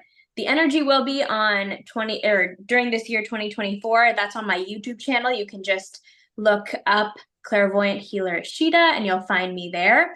And all of us can go back to our true selves, our true intuitive power that we can embody. And hopefully it's through the show or any of the other shows on Soul Search TV to get that grounding back and get that certainty and power back. Because really, truly, if we look at the numerology of 2024, it's an 8. And 8 is that number of power and authority and leadership, but also big extremes and big investments and big gains and big losses and standing in your power. So this is really a time to start mastering. I would say even you can do it like the first half of this year, or maybe just really getting into your power and your certainty around your intuition, you're going to be really well off when it comes to the rest of the year. So there's a lot of new things taking off for a lot of people and a lot of things growing, really kind of like AJ and Thomas said. So it's a really exciting thing to be able to be a part of this and see everyone expanding. And I think this was just, for me at least, a really great beginning to have be a part of 2024, the launch of Soul Search TV. And I'm kind of changing up and changing what I'm offering now because of what the world is seeking and asking for and needing. So I just started, we'll have our first men's circle exclusively for men. All of my work is for everyone, but I think that sometimes it can tend towards women, but I think that we need a space for both people to feel safe and vulnerable. And so we have a men's circle, and I'm offering different things for my private one-on-ones. We're going to have a retreat in Bali that's going to be part of the 8-8 portal. So it's going to be a lot of manifesting big things, and we'll be there for the 8-8 portal and have a big ritual during that time for the retreat. So things are just kind of busy and taking off.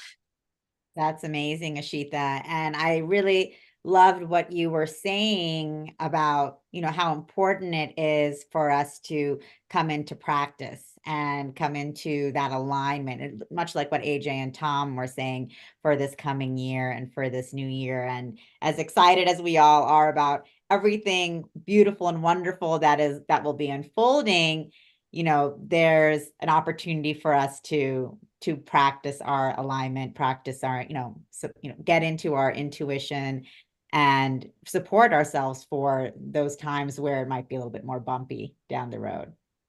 Absolutely. And this is innately within all of us. So each episode is designed to have a new tool or new techniques and a meditation that you can listen to over and over and over again and take with you to be able to do that helps you tap into your intuition. So the hope is that this show gives you all the tools before or around March so that you can be ready for the second half of the year.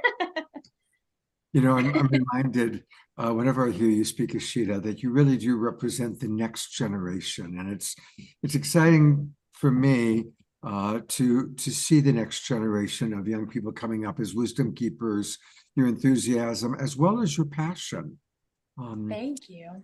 And this is a good time to show people, okay, well, how do I find Soul Search TV? Well, it's easy. You can go to SoulSearch.io, and then right there is Soul Search TV coming soon. Oh, you go to the website, SoulSearch.tv, actually, Scott. Oh, okay. Well, let's do that right away then. Let's do that.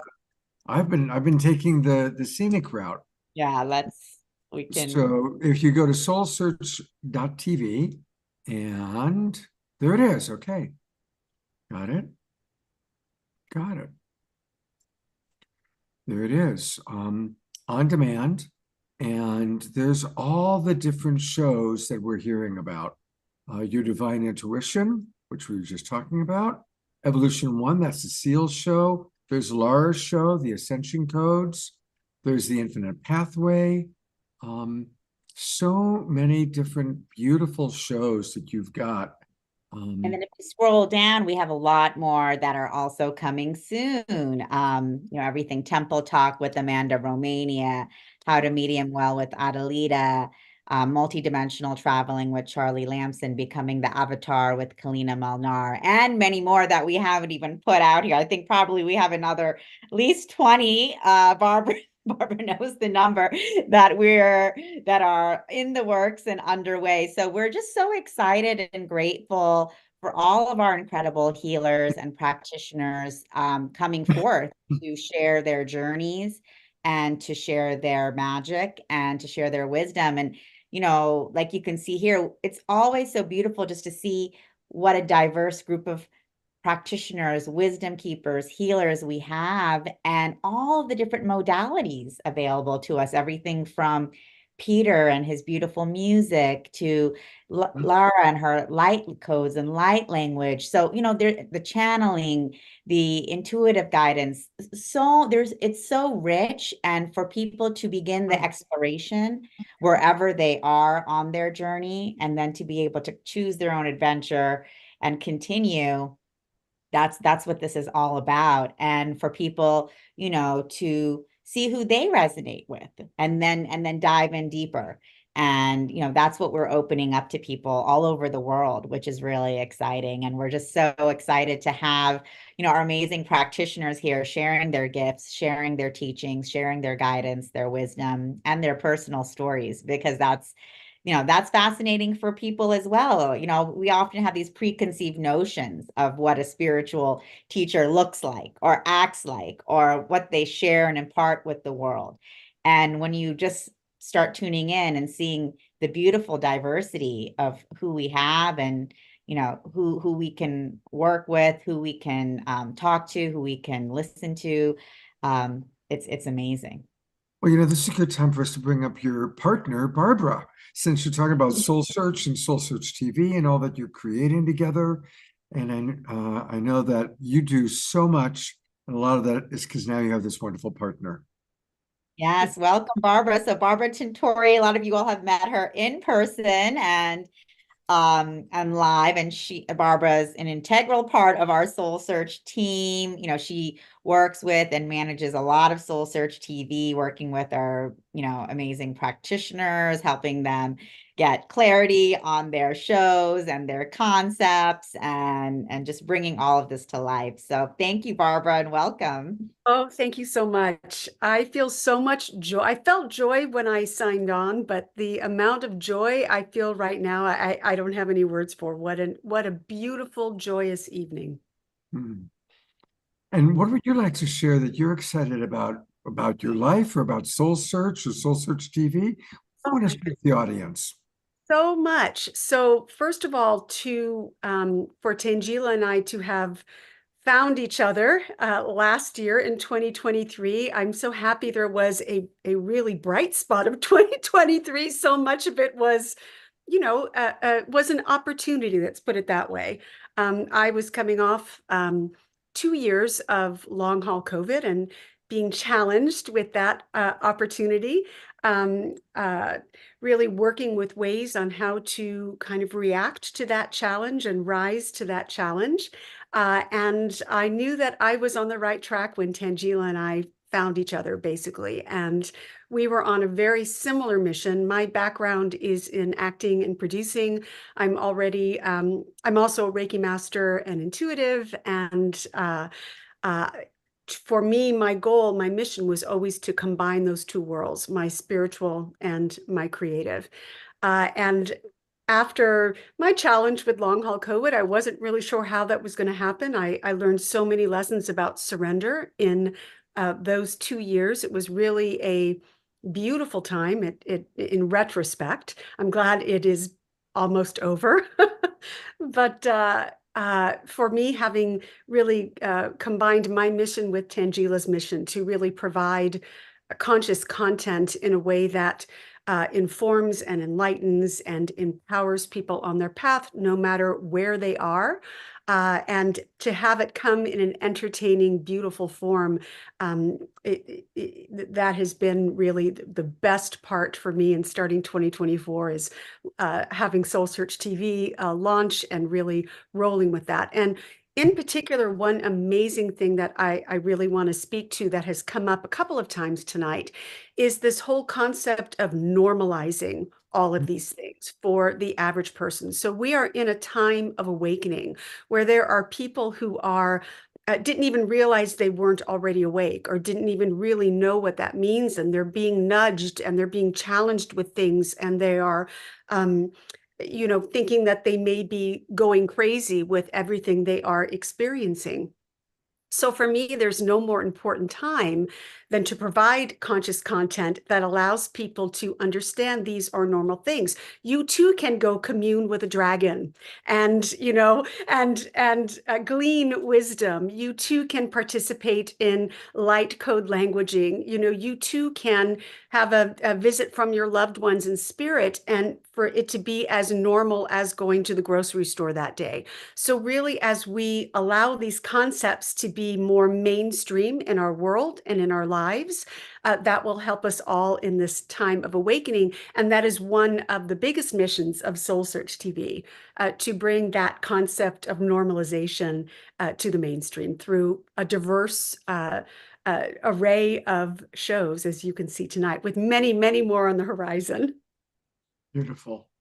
Well, we sure are grateful. And a few people have been commenting about, wow, we don't have to wait for Wednesday night or Saturday night's Awakening World anymore. We've got all this access through Soul Search TV. Yes. Susan is saying access to spiritual teachers from your own living room. That's so very true. And to discover that inner teacher within you so that you can bless the world as well. We are all in this together.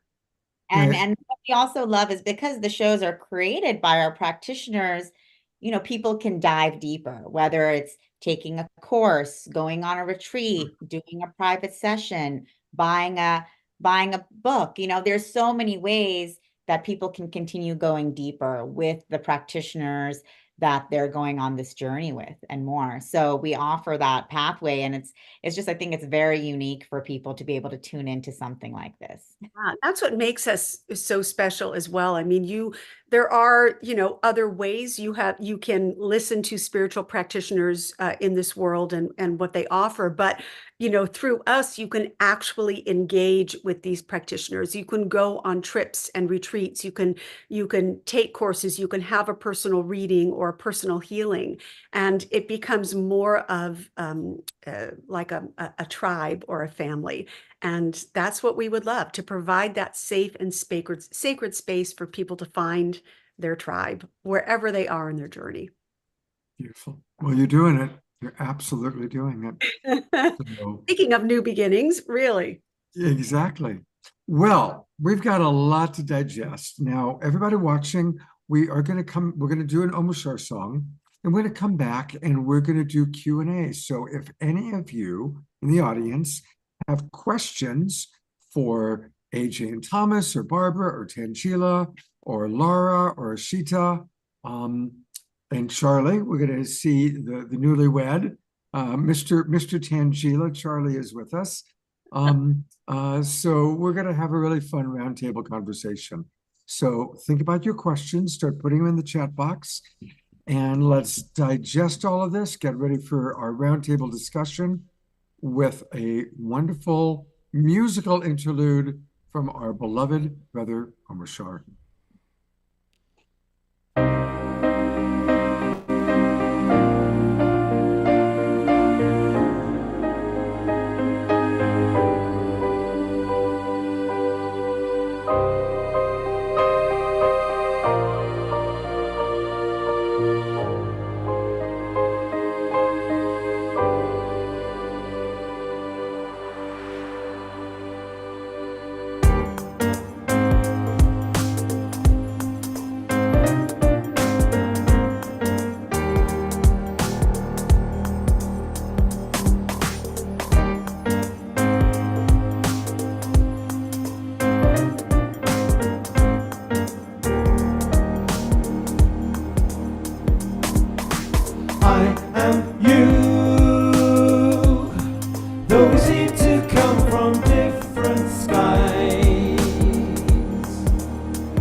your eyes. Yes, we are here and now, and it's time to leave the past behind. So take me by the hand, let us walk across this sacred land. I am you, though we seem to come from different skies. What is true is a love that shines right through your eyes. I'll sail away with you across the universe. We'll fly on eagle's wings, and you know we'll cry with gratitude. Remember, you're always divinely connected. Our spirits, our bodies are being resurrected. The love in your hearts will lift you up, and I'll come along and fill your cup. I am you, though we seem to come from different skies. And what is true is a love that shines right through your eyes. 1,000 sunny days describes the joy I feel. I'll walk 1,000,000 miles, 'cause you know we'll see the truth revealed. And we will. Remember, you're always divinely connected. Our spirits, our bodies are being resurrected. The love in your hearts will lift you up, and I'll come along and fill your cup.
What is true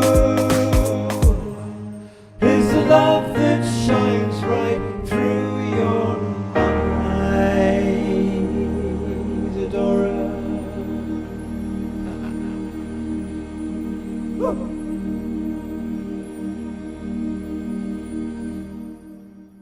On gallery view, twinkle, twinkle time for our beautiful beloved brother Omar Shar. Twinkle, twinkle, little star. You are our star for sure. Absolutely. Thank you, Omar Shar. All right. Well, I am going to put a lot of people on camera right now. There's, of course, our wonderful co-host, Tangela, and her partner, Barbara. And speaking of partners, here's her other partner, Charlie. So we're going to start. We're going to ask those questions. I've already seen some questions that people have come in. But Barbara, what's a question you would like to ask Tangela and or Charlie? And make it a good one. By the way, I put them all on the spot. None of this is. You're on mute, Barbara. There we go. I said, no pressure here. Thanks, Scott. The first one here. A question for Tangela and Charlie. So I think what I would like to ask is how you specifically are, what messages you're channeling around your union and how your union will bless the world and help with the awakening. Well, we are definitely being guided to build something that is far beyond everything that we're even starting now. This is just like like a foundation. And I know that it is going to be, things are going to get very big very quickly. That'll probably go into what we would call sanctuaries, sanctuary kingdoms, and like big estates and schools and these kind of things down the road a little bit. But this is where all the visions and guidance are leading. And it's also going to branch out back into more mainstream work too. We're probably going back into shipping and more worldly things, but we're just waiting for my guides and the angels are just like, we're just going through this transition now where you'll be able to bring a higher consciousness into regular worldly affairs, if that makes any sense.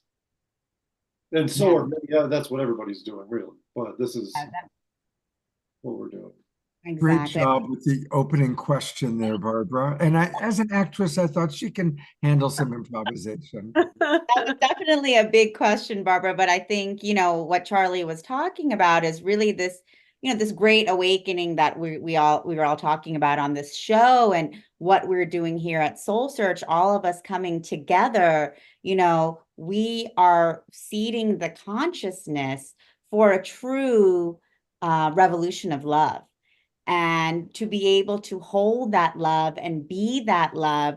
So we see the transformations that we're talking about as we're doing this inner work together, creating that connection of consciousness. So then we have that revolution in our education systems, in our housing systems, in our, in our commerce and economic systems. I mean, this is the new earth that's unfolding for all of us. And it's, we're here, this global peace tribe connecting together, and, talking about the inner work and that alignment that each one of us is holding. But then as we begin to do this together and strengthen these webs of consciousness that we each hold, it's going to really truly bring forth this revolution. And Charlie and I are just very excited about all of this, and to be a part of all of this with each one of you, because we're all doing this together. Of course, he and I together, we have our own union, which is, I'm very blessed because I feel like, Charlie is such a huge support for me and all of my work, and all of the work that we're doing together. But then each one of us is a support. And I think for so long, even practitioners have felt, wow, I'm here doing this huge work for Source, but now we see that, wow, none of us are doing this huge work for Source alone. We're all doing this together. We're all so supported. We're all interconnected, and we're all weaving this incredibly strong and vibrant and beautiful web of co-creation together. Beautifully stated, both of you. Thank you. And thanks again, Barbara, for the question. By the way, Linda McCabe is going to be doing our KES group healing tonight, and she actually has a question for Laura. So I'm going to find Laura. Where are you, Laura? There you are. So the question for you is, Linda McCabe would like to know if you have any recommendations for how to learn how to write the light codes and to interpret light language. That's a really good question. And yes, I have some recommendations for that. Light language and light codes are fundamentally a energetic transmission. So anything that you can do to get yourself more sensitive to energy and the qualities of energy is going to benefit you in this mission to learn how to channel it yourself, or to interpret it, or even get into some of the nuances of various dialects.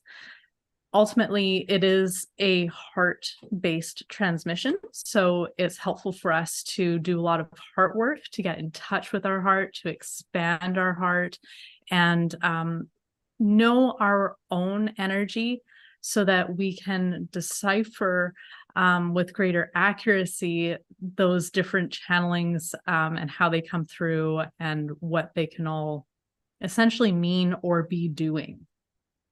Because remember, it can be a healing or it could be information. Beautiful. Thank you for that. All right, we have a question from one of our Facebook participants, and this is for Asil. So let me now find Asil. There he is. Asil, Hi there. Jenna wanted to know, how do you choose which locations you're going to go to? How spontaneous does it come through to you? She's kind of curious how you get the information and the planning to go to all these places around the world. Occasionally there is spontaneity in this, where the guides basically say there is a request coming in from this particular temple in Southeast Asia, and we need you to go. I'm like, isn't there enough people there that could do this? No, but you're listening, and therefore you can do it.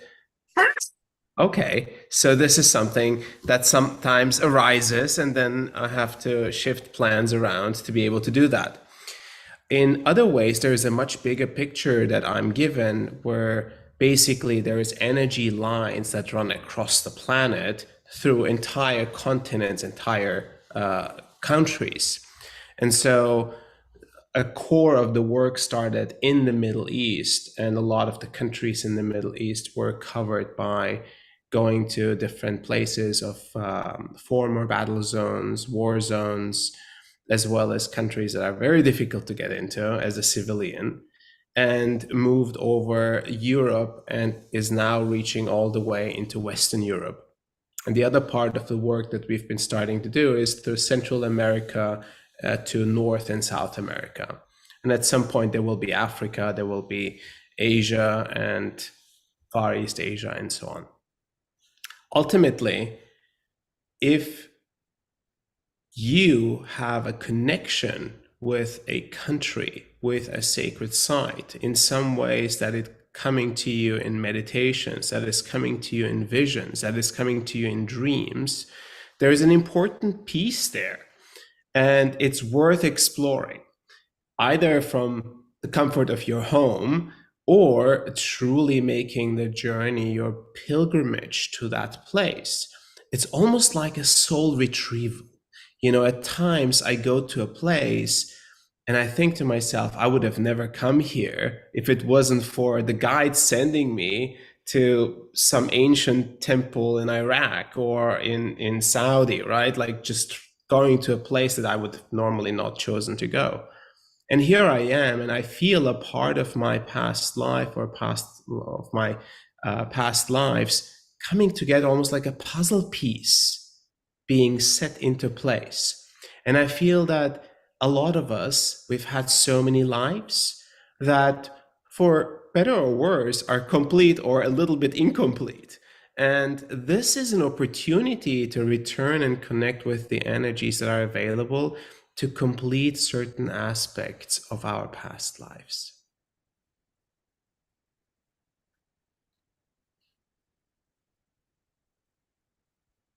Scott, you're still muted. Turn it over to you, Tangela. You have a question. Well, thank you, Asil, for that. That was amazing. And definitely we get that question too for you.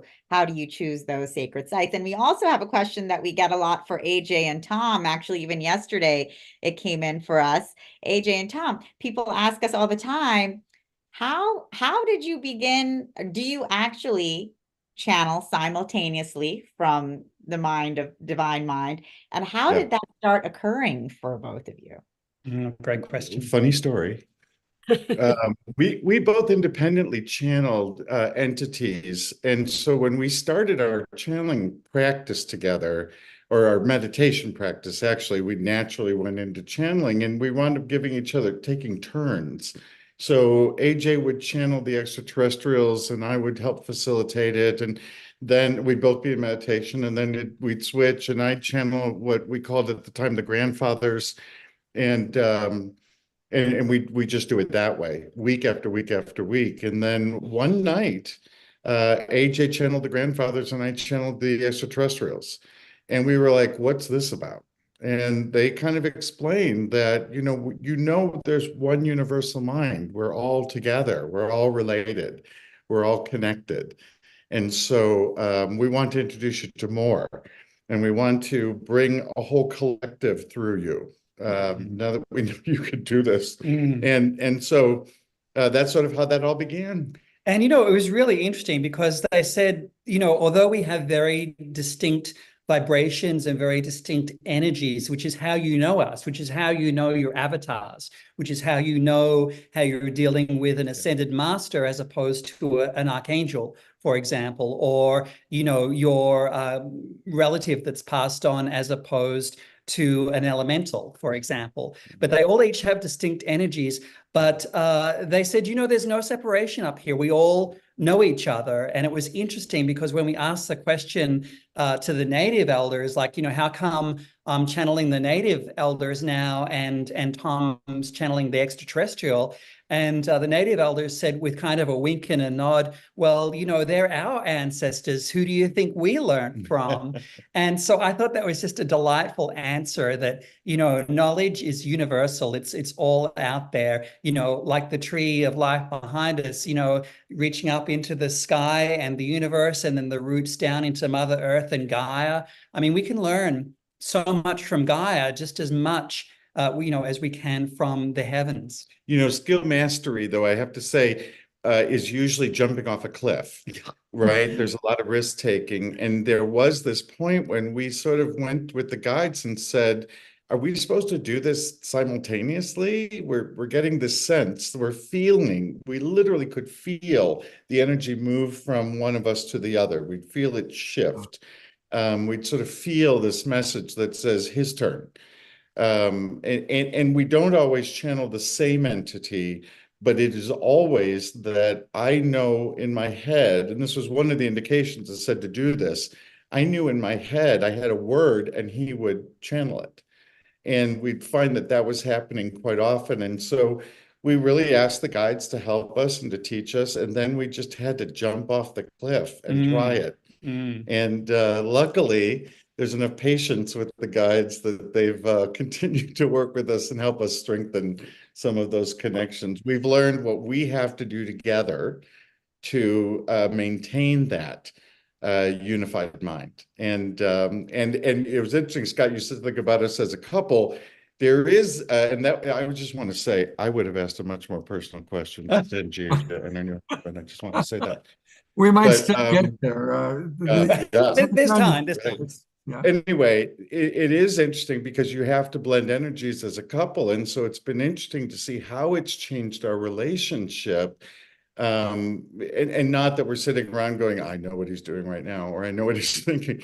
It's really much more how important it is for us to stay on the same plane, right? We put a vow in our wedding that I really believe in, and it came from the guides. And the vow was, I vow to keep my vibrations as high as possible for you. Because the reality is I can't raise his vibration. I can only raise mine. And so as we both kind of make that commitment, Age is having a tough day, I'll go to the temple. I'll raise my vibration. And that's been the best, way to keep us connected. Beautiful. Thank you, guys. Hey, Ashita has a question for Asil. So yes, I do. So I love what you said, Asil, about how when you go to certain places, there's a bunch of past life energy that comes back to you. I've had that experience as well. And I think that it can be really powerful to experience that. I'm wondering, I guess this is a two-parter though. One, did you ever have those experiences before you started channeling? And two, what was probably the most powerful or profound place that you've been to so far? Yes, and yes. So way before I was channeling as a kid and teenager, I would have a lot of dreams of crazy intergalactic nature, like battles of monumental dimensions. And then I would have visions of being a Native American talking to animals and having a reoccurring dream of a wolf that would follow me across the river.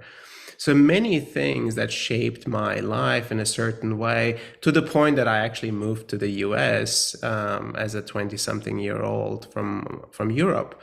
That, you know, it was kind of a calling, but the opportunity opened itself, and I then stayed in the US for a very long time. Still am here. And in terms of powerful places and profound experiences, oh man, it's just, there's so many. You know, if you have visited hundreds of sacred sites, every place has something so powerful and so transformative in it. Some of the things that truly stand out are the surprising things, the sites that are not on our list, but the guides say, well, there's a couple things that are not on your list, but you will find them when the time comes. And suddenly, as we're walking down the street in Jerusalem, there's this guy that has rented us an Airbnb, and he says, you know, the real place where the Last Supper took place is somewhere else. It's not where all the tourists go. And I'm like, okay, you got my attention. Tell me more. And he says, well, there is this like old Assyrian church, and in the basement of it, that church was built on top of Mother Mary's home, and in the basement of it is where the Last Supper took place. And if you talk to the priests nicely, they will actually open the door for you. So I was there, and of course they did, and I was able to go down there and do a channeling and receive a massive delivery and download. So these are like little things that stand out. And or like go to the the Church of the Holy Sepulchre, which is a very important place for Christianity in Jerusalem, maybe one of the most important churches for Christianity. And so I go there, and as you can imagine, on a regular day, thousands of tourists, right? There is not a place to even sit down anywhere or like think about channeling, forget about doing it, right? So, and I'm thinking, oh, there's no way I can do this. Again, I meet some local person and says, well, you know, the best way for you to have some privacy in that Church of Holy Sepulchre is to go to talk to the Franciscan monk and say, you want to do an overnight prayer. I'm like, okay. So I go to the Franciscan monk and I say, I want to do an overnight prayer. And he says, okay. And he says, on this day, we have one more slot.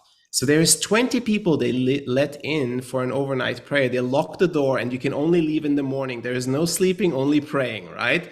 So I'm like, this is a channeler's heaven, right? A sacred site grid worker's heaven, being locked up in a church overnight, one of the most potent churches that exist. So here I am doing my work there and having, of course, the most incredible time. And the stories go on and on and on. I can write books about the wild things that I've experienced. You know, an example of that I just have to mention is in southern England. While everybody is going to Stonehenge, the powerful place is Avebury. Avebury, exactly. Yeah, Avebury is where it's happening, right? You know, and everybody's touristing at Stonehenge, and there's like two of us at the Stones. We could be right with the Stones at Avebury. So it's kind of interesting how it works like that sometimes, isn't it? Exactly. There's so much really still under the radar. Like there's so many things that only very few locals know. Some people that have been there know. And you only get to know that when you have built a certain level of trust with the locals and they feel like, okay, your intentions are pure and you're coming there, you know, to do some important piece of work or being activated yourself. So that's when they open up, and that's when you get to have the lay of the land in a bit deeper way. So I always recommend people to go to the country, make some plans, but not too many, and be willing to be guided across the paths. That's beautiful. Take a look, by the way, I see in the chat box, there's a wonderful message, long message from Ayada for you. And I'm going to have you stick around, Ashita, because Laura has a question for you. All right. All right. So what I would like to know, Ashita, is how do you perceive energy and or information? How does that come through for you? So it comes through in a variety of different ways. As a kid, I knew things very quickly and I could see things. So those abilities were very, very strong. I didn't know why I had those abilities. I thought it was my wild imagination. And then things got more intense as I got older. And then my healing abilities got really intense. As I got older, I would see my hands glowing and I would want to touch everything and move the energy around and heal it. I remember this one moment when I was in my dorm room, my first year of college, and no one was there. My roommate wasn't there, so I had the whole space to myself, and I started to just heal her space, and then heal my space, and then heal her desk, and then heal her bed, and I was a little bit of an out of control healer, but it was really exciting for me because there was all this enthusiasm coming through. So now, as I've developed my abilities, everything kind of comes through. So it's hearing, it's knowing, it's feeling, it's seeing. Sometimes it's tasting and smelling as well. So sometimes I'll close my eyes physically to see what's going on in a reading or a session or a healing. But a lot of times I'll just do it like right now. Everybody is glowing when their auras are very, very present. So I think also my dreams can be very, very vivid. However, I find that spirit comes in very, very clear because they want to make the message clear. So I also feel like it's a very present time thing. If that answers the question. Yeah, wonderful. You're a popular girl tonight, Ashita, because the guys have a question for you. And thank you, Laura. Yeah, absolutely. I mean, you can see your beautiful heart energy. We just love what you do. And we wanted to ask, with your intuition, speaking to you and through you, leading you to these new awarenesses of what people need right now. I'd love to hear about, how you're changing and crafting your practice for these current times, and maybe just, a little insight as to the theme that's come through for you for this coming year. Absolutely. Thanks for asking that question.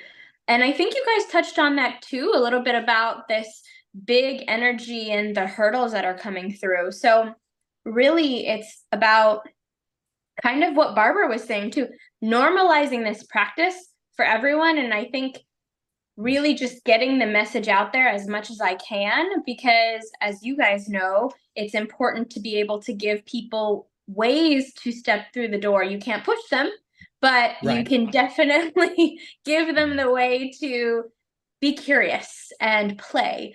And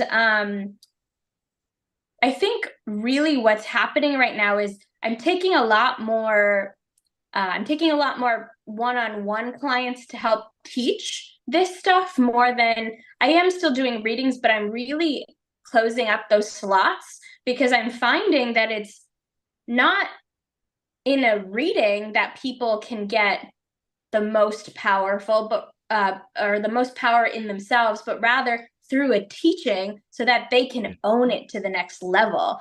So I'll still be doing my readings, but not as much because I think that we're also, as a collective, super ready for this information. Yeah. So yeah, it's clear the guides really out. want you to know. Yeah. Beautiful. Okay, this next question's for Charlie. And then actually I'm going to ask it to Charlie first. It's from Diara. And then I'd also like to hear Laura's response to it.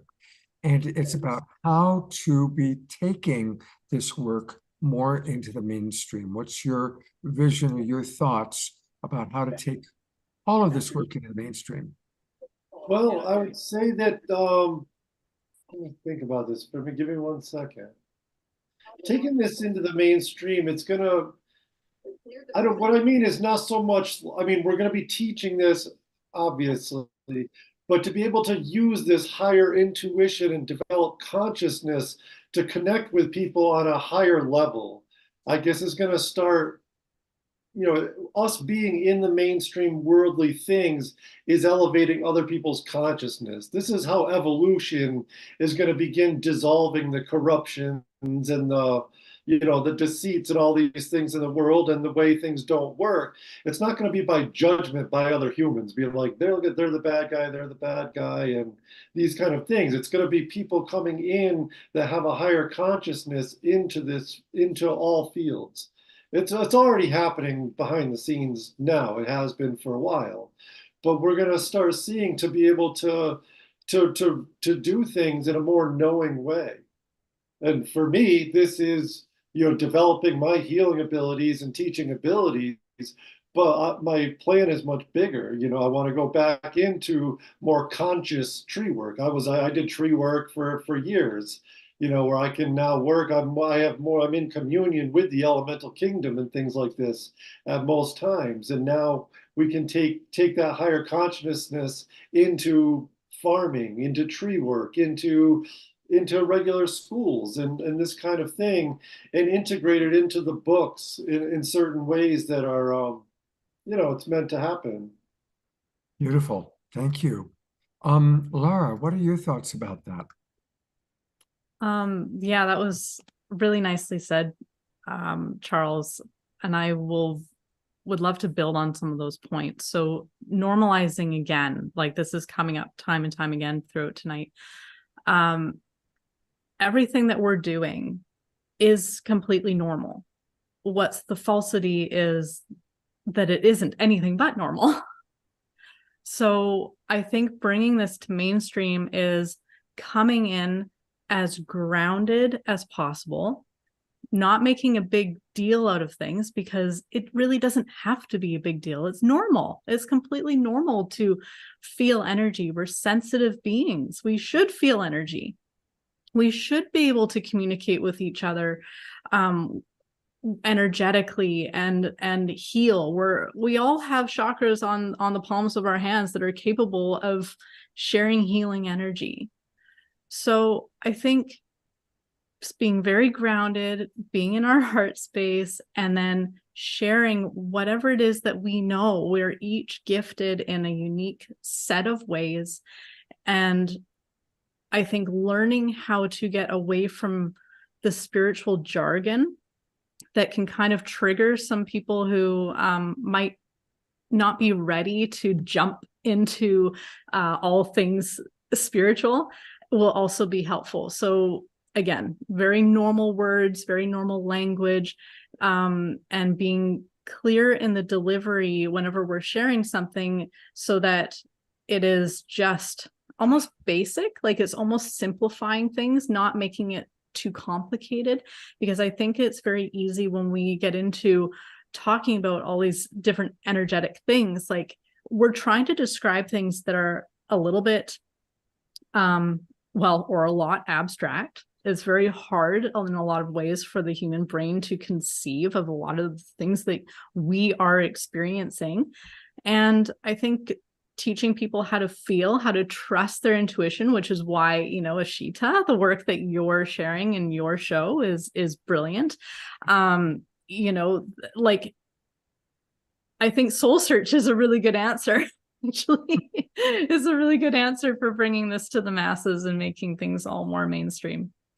Beautiful. I'm going to bring up everybody now because we've got a few questions that would like to get a couple of responses to. So I'm going to bring you all up. We have a great question from Omashar, Scott. He's asking, well, he's directing it for AJ and Tom, but I'd love to hear Asil or Ashita also comment on this, because this is a question that comes up a lot. How do you both discern that your messages are coming through purely and clearly and not being colored by your lower vibrational mind? Yeah, it takes time. And I would say that and I think everybody probably will say the same thing, that there's a mastery of concentration that you have to work through. And it's really about intentionality. You know, I would say that the hardest challenge when I started channeling was to say, am I just making this up? And I think most of the people that we work with who are developing as channels say the same thing. And it really is a matter of concentrating. It's one of the reasons why trance channeling is used, because it just clears everything out. It just step takes you aside. out of all of that so that you can be where you are. It's actually quite a lovely aid. And so it is in your practices. And one of those practices that you'll see is that we have these shawls on.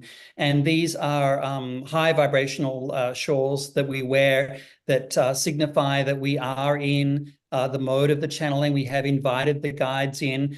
So that's, one aspect of it for sure. And the other is just empirically, we record all of the channeling sessions that we do. And for our private clients, we actually send them a transcript of the session so that they don't have to take notes and they've got that to look back on. But, when I look back on that, clearly the words and the information is not something I could put together. I'm not that smart, I feel that way all the time. Yeah, and it really is remarkable. And you know what else is remarkable is that as we're reading the transcript, you can't tell whether Tom said it or AJ said it. It's this seamless train of thought and vibration. And that sometimes I have to pinch myself on that. I'm like, wow, that is incredible. Ashita has a question for Barbara. So there's Barbara, and here's Ashita. I also didn't mean to I also didn't mean to cut AJ and Thomas off, and I want to add to that very quickly because yes, I think it is about mastery, and I also find that healing yourself is part of being able to heal and understand or connect to your intuition. So really working to heal your own whole auric field so that you can get in clear communication really helps. And then I work with the lower chakras before I prep for being in that space. So that's how I do that. But Barbara, I have a question for you, and I'm wondering what you're bringing to Soul Search TV, because I have a feeling it'll be great. I feel like you're bringing something too. Yes, that is it's past the percolation stage, in the development stage. So thank you for asking that. First of all, I just want to say how much I love you. I mean, really, sincerely, I love this woman. She brings so much joy and presence and grace to everything she does. And I'm so heartened that the global world now will get an opportunity to share in her infectious joy. So she makes my life happier. And so I just want to say that. So thank you. Love is mutual. So much mutual. It's a love fest in the Soul Search TV family, which is we truly are a family, and I think that's what makes us really unique as well. But so thank you for asking that. Oh my goodness. So yes, I do have a show in development. My whole, as you all know, my mission is to create conscious content disguised as sheer entertainment, so that it's a safe space for everybody to enter into and explore these possibilities. So I have a show. I don't know that I can say like exactly what it is yet, but I'll tell you, I guess, what I can say, because we have investors involved and all that kind of thing right now. So it is a show that combines food and mediumship. So we will be showcasing families of different cultures, where they are all about the food from wherever country their family is from. And we will be I will be working with these families, kind of showcasing their stories, hearing their stories and actually preparing recipes. And we will have, I can't yet tell you what mediums yet, but there are some very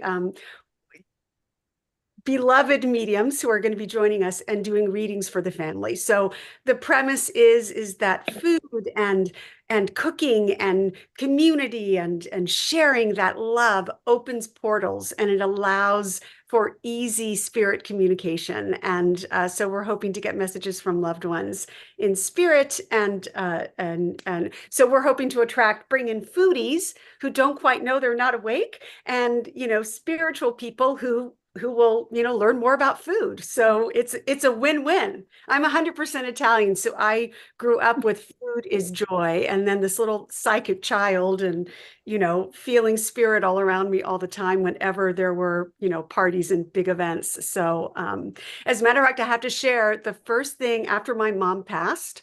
The first thing she shared through the most detailed mediumship reading I've ever heard. She came through, and the first thing she talked about was the food that we served at the celebration of life. So yeah, so that's when Italians pass. That is what you can look forward to. So I'm really excited to bring that to Soul Search TV, to add to all the diverse entertainment that we're providing. And I also would love to give a shout out to Tangila's upcoming show that I am so excited about. And Tangila, do you want to say a few words about your own amazing show? Oh, sure. I'm happy. I'm very excited about Barbara's show. And yeah, so I have a show coming out called The Enlightenment Experience, where we'll be interviewing leading spiritual teachers and leaders and in the world, and really bringing forth what is the enlightenment experience for the now age? What does that mean for all of us? Again, bringing enlightenment into the mainstream. This is not something for Buddha or for a monk out in a cave. It's something for each one of us to be experiencing in this very moment. And again, it's just, bringing these concepts, into everyday life for all of us. So that's the show that I'll be bringing forth. And actually, we have so many questions coming in now. So I want to go back and actually, I think Asil, we had you just to comment also on how do you differentiate between the energies coming in, as well as you can take on Darina's question, and we can have some of our other panelists chime in as well after you. But Darina is asking, what is your take and experience with the evolving interspecies communication and relationships, especially with those that we engage and interact with the most, such as domesticated ones we call pets, animals, children and teachers, dogs and cats, as well as wild and highly intelligent ones like dolphins, whales, birds, etc. Got it. Two-part question. Yes, two-part question. So the first one is, I didn't even know what trans-channeling was when I started doing it, and it was a little bit freaky. And basically, I thought I'm losing my mind, or I'm experiencing schizophrenic symptoms, where another part of my brain is talking through me or to me. And I thought, man, this is really troubling. I'm not sure how I'm going to talk to people about this. So, but it was a very intelligible conversation, and I was not destabilized in my life. So it didn't seem to be something bad. It's rather something enriching. And over time, I learned how to allow them to talk through me and not get in the way with my judgments, with my interpretations, or with my flavor of my consciousness. And more, I was able to step aside and just be in an observer state, completely neutral, as non-attached as possible, so that the message that comes through is as pure as possible. They also told me not to read books and not to do, not to learn other lineages or pathways, to keep my slate as blank as possible, empty cup as possible as I could be, and a lot of practice, as AJ and Thomas already mentioned. It takes a lot of work to refining this vessel that we are in order to make sure that the information and the messages that come through are as originally intended as possible. Of course, it will have a flavor of my vocabulary, maybe even my beautiful Austrian accent, but ultimately, it is meant to be as purely delivered as possible. And to the other question, which I forgot a little bit. What was that again? I'll give you a little clue. Clue. Oh, yes. Puppies. Puppies and kittens. Communicating in relationships with animals, pets, as well as dolphins. So as the energy is rising, as the frequency is rising on this plane, what's happening is our consciousness is expanding and we're able to perceive significantly more than we used to. That is, nobody's exempt. Everyone is getting that, right? So the veil is getting thinner for everyone. What that means is we'll be able to have conversations with a tree and with animals and with beings of elemental nature or beings of higher dimensional nature. That is going to make it very interesting to be a human being on Earth. And so that communication is becoming, for me, so much more clear and so much more undoubtedly available as it will be for everyone else too. That, again, will take some practice so that we know, okay, how much is my mind flavoring this or my preconceived notions? But ultimately, this is happening and it's happening to everyone. And it is going to be the most fascinating ride in human history. Exactly. That's beautiful, Asil, because yes, we're all communicating with these different beings and we have these capabilities. I don't know if any of you guys, anyone else wants to speak to that question about, this interspecies, interbeing communication, that powers that we all have and that are coming forth more strongly. I think that answer was beautiful. I did notice a question in the chat that I really hope we can address. Oh, sure. Yes. We can go to that. It's a common one about competition. Mhm. And I think this is really important because this is part of the awakening world, is this movement away from me and I and you into a real community. Us. Sure. Yeah, I'll ask the question. That's great. We'll go to Sylvia's you. question. For any and or all presenters, how do you peer support for each other and with each other? And how do you co-create and collaborate with sentient beings in community? And how do you see those connections helping transforming the current quagmire? They're so critical. So, the guides often say that all of you, all of us are sentinels because we're standing ahead of the rest of the population. That means we do that together. And so those antiquated norms and you see it at fairs, right? This is why we love Soul Search Fair, because I don't see it there where people are like, my business, your business, who's getting the client, who's not. Forget that. That's not what any of this is about. This is really, so my support for my beloved brothers and sisters tonight is because we're all singing the same song. And it's essential that we all sing the same song. And so the more I cheer you on, the better we all accomplish our mission. So, but something, more than that is that, this is part of developing your practice. I really benefit from Reiki. I really benefit from Om Shah's music, the high vibration of music and sound baths, for example. And as we come into this awareness, we'll come into these understandings that these are the essential things that we need. We don't need to be turning on the 6 o'clock news. We need to be ringing a gong and clearing our energy from the day. You know what I mean? And what a great thing to think about what the rest of my colleagues are doing and the work that they're doing as a way to help inspire my own. Yes. We really do. This is what encouragement is in my mind. Yes. And so that we applaud one another rather than think at all about competition. And I have to say, that's also in partnership with all the spiritual beings. right? So Yeah. that's part of that partnership. There's no competition there either. Yeah, the Ascended Masters doesn't have the exclusive on universal knowledge. It's all, there's no separation. And so the more we can come to that oneness understanding together with Gaia, Mother Earth, and our animals, which are all communicating to us and all sharing with us and all ascending in consciousness with us at this time. It's what it's all about. Yeah. I want to riff on that for a moment too, and then we need to move forward. Yeah. And that is when the pandemic hit, I really saw how so many different spiritually oriented communities came together.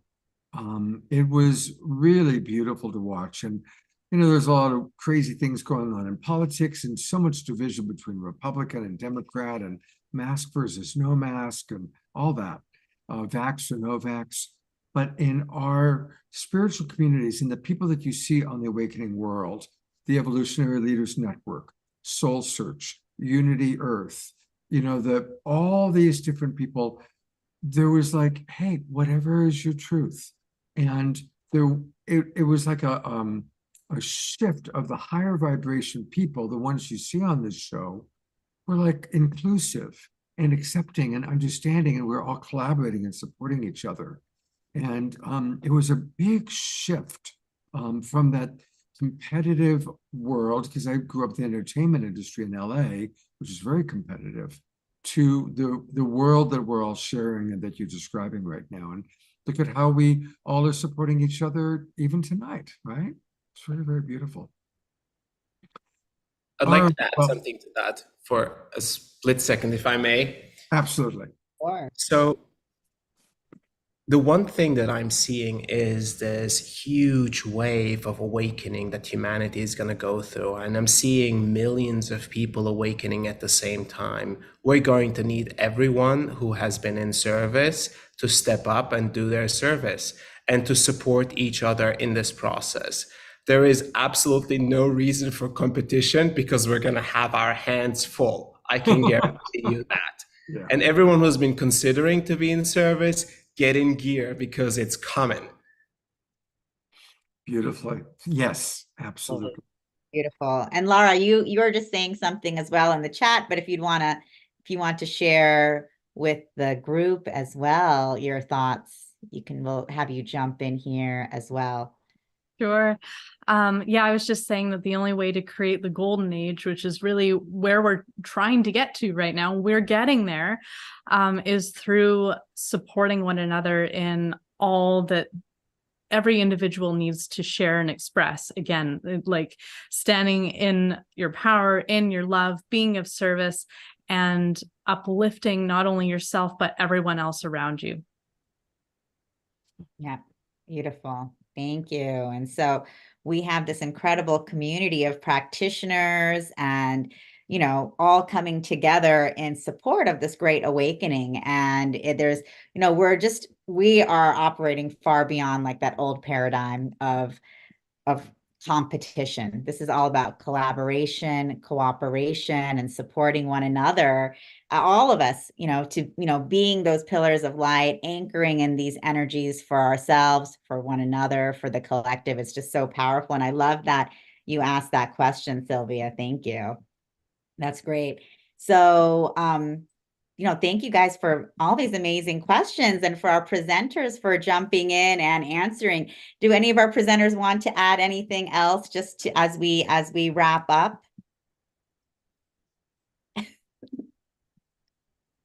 Sorry, go ahead. No, I just wanted to thank everybody here for your enthusiasm and all of the high vibration energy, and again in that gorgeous spirit of collaboration. We're doing this. We are doing this. And also, actually, I wanted Charlie to share about his show that he's coming through with, which we're working on. It's Multidimensional Travels with Charlie Lamson. So, Charlie, would you like to share about what you're bringing through and how it relates to what we've been talking about here? Yes, well, I'm preparing a show or creating a show that walk people through the evolution through the epochs and how the different timelines have worked and how it's coming together now. When it feels like we're we hear all these beautiful things of Atlantis and Lemuria or the celestial realms, not understanding completely why it was imperative for us to come into this fallen consciousness to individualize our consciousness. Even in those very high consciousness times, we were still very much sleepers and parrots, and even the high priests we just were taught to speak things into existence by other, because we were clear channels all the time. And so we did this, and then so it required for us to gain our individuality to actually be disconnected almost, to put it simply. And then when we went into this process is what we're in now, what we call the kingdom of the rainbows, or the post-Atlantean epoch. But now we're becoming God-realized, self-realized beings. All right, this is what ascension, I think this is what people speak of as ascension. And, we're remembering who we are. And so I've got a lot of memories and a lot of things that have come through to me in the times where we did learn and master many things in all these times, don't get me wrong. And now we're unlocking them in our light bodies. All the memories begin to come out, everything you've mastered. Like Asil was saying, to be able, as your consciousness is expanding, it's like natural to commune with the trees. It's natural to commune with the elementals. Even tonight, while I'm sitting here in this office, my office is in a very mystical building. They're all talking around me like I can't hear them, wondering how long I'm going to leave this ring light on.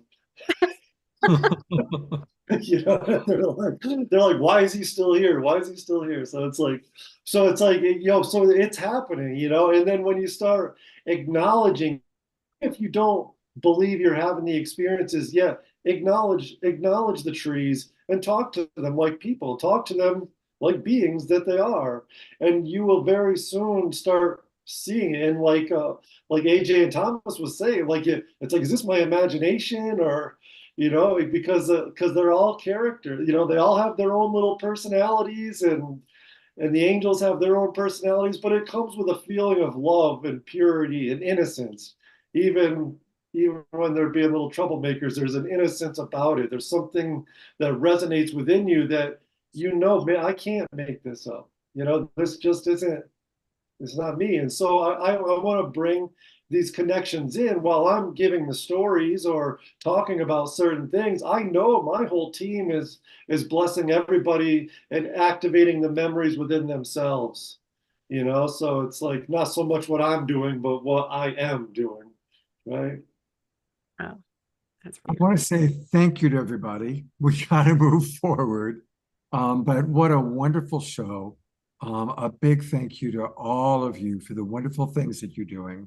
One last time, everybody, go to SoulSearch.tv, SoulSearch.tv. That's where you can learn all about these incredible programs, the ones that are already on and the ones that are coming soon. And of course, we'll continue to collaborate with Soul Search and Tangela and all of you. And I also want to invite people to join the Global Peace Tribe, especially a lot of you who are watching on Facebook right now. Come join Global Peace Tribe. It's easy to do that. Just go to globalpeacetribe.com, globalpeacetribe.com. You can learn all about all of our shows, all the different people that we have. And you can then click where it says register for the new season. That'll take you to our registration page. But for any of you who don't know, we do 2 or 3 live shows every week. We've been doing this for almost 4 years now. And we have amazing presenters like you've seen all night tonight. We have a lot of wonderful things planned for the upcoming year. On Wednesday night, we had John Gray and Catherine Woodward Thomas, the 2 best-selling authors of relationships in the world. We're both on this show just last Wednesday night. And then, of course, all the wonderful people you've seen tonight. Join us. I'm really excited to announce that Marianne Williamson is going to be doing a show with us coming up very soon in the next few weeks. We're going to have a solo show just with Marianne sharing about her platform. And we always have KES group healings, which my beloved Deborah has helped to organize. And we are going to have a group healing tonight with Linda McCabe. But just to help us with that transition and to digest all this wonderfulness, one more Omashar song. Well, here we go.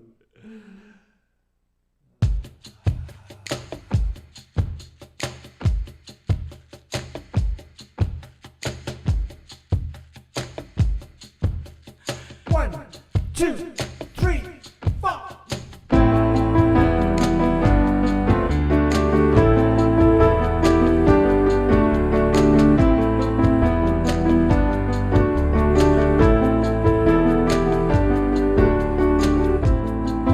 Let me shine a light inside, and I'll show you where your truth resides.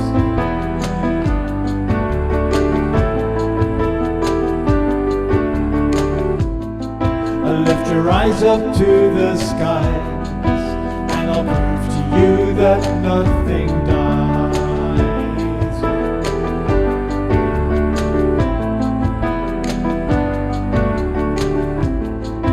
Let me take your hands in mine. As I look at you, your spirit shines.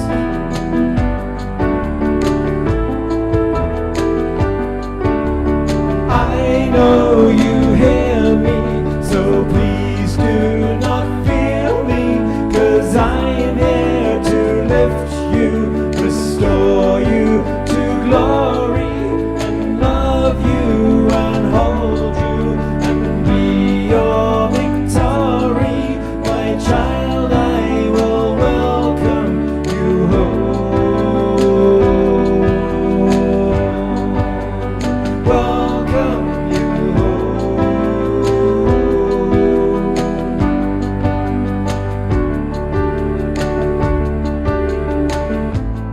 So when you take a different view and you dream awake, breathe out the new.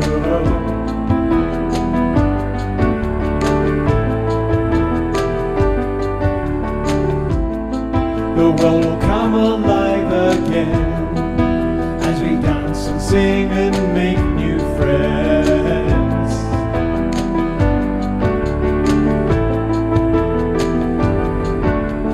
I know you hear me, so please do not fear me, 'cause I'm here to lift you, restore you to glory, and love you and hold you and be your victory.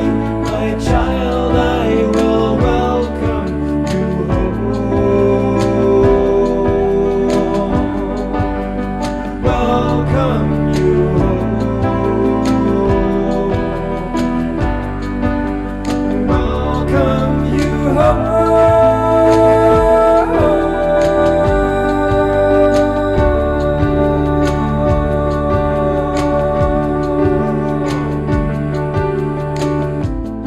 So when you take a different view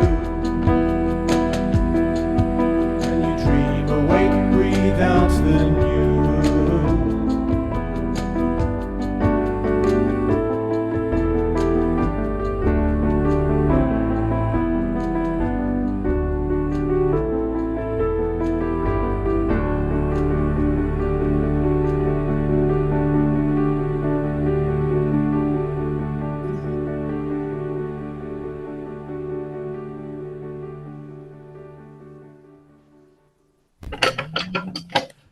That's all Twinkle Omashar. Thank you so much, brother.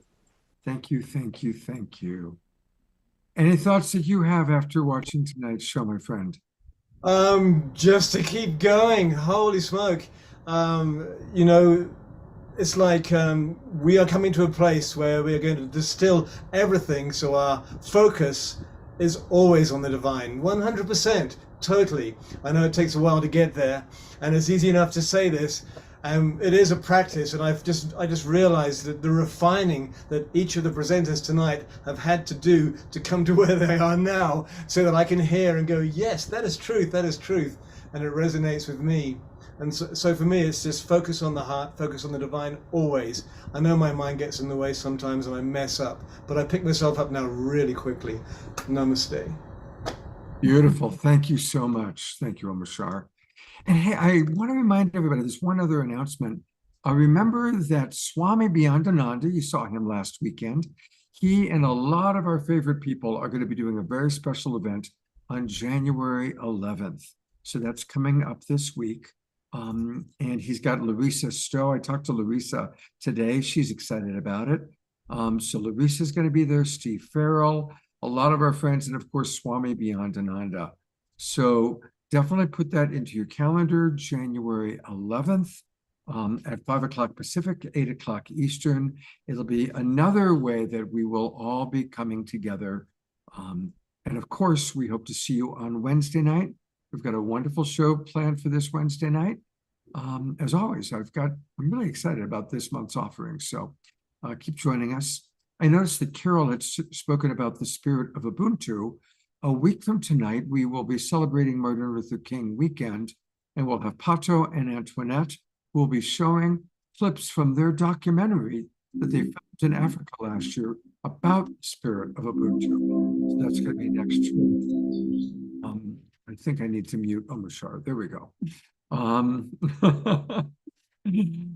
So, all right, we always conclude now our shows on Saturday night with KES group healings. And Deborah, do you want to share a little bit about what the Christic energy system is while I bring up Linda? Oh, it's my pleasure. And I hope that we will have a chance to be on SoulSearchTV too. A little bit louder. Yeah, Yes, of course, we'd love to have you. thank you so much. I think, yeah, I hope that we will be of great benefit to you and your audience and your beautiful audience. So yeah, the Christic energy system is really a holding system more than a healing.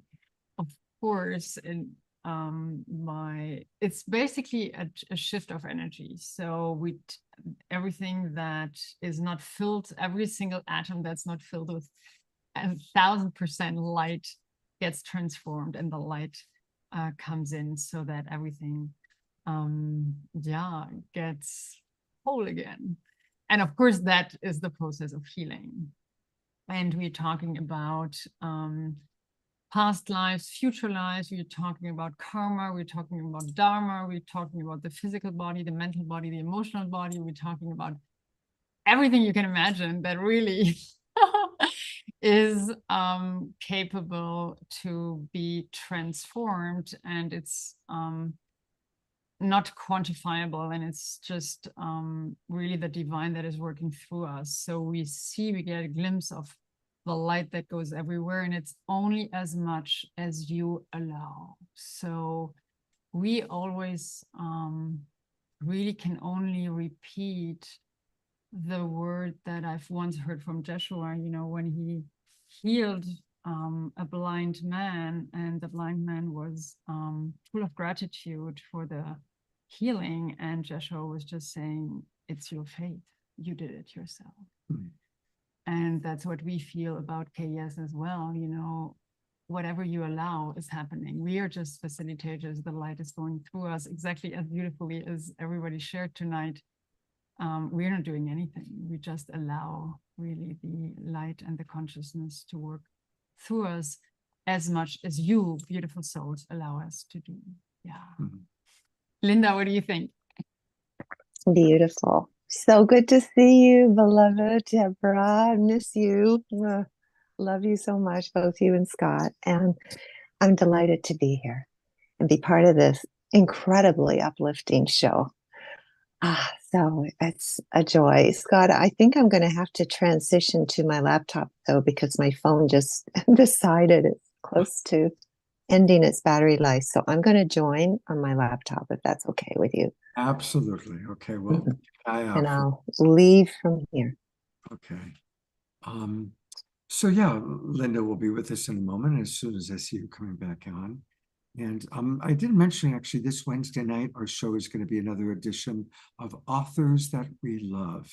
And one of those authors is Dr. Jerry Schwartz. You saw her on the show. She's one of the co-founders of the Visioneers.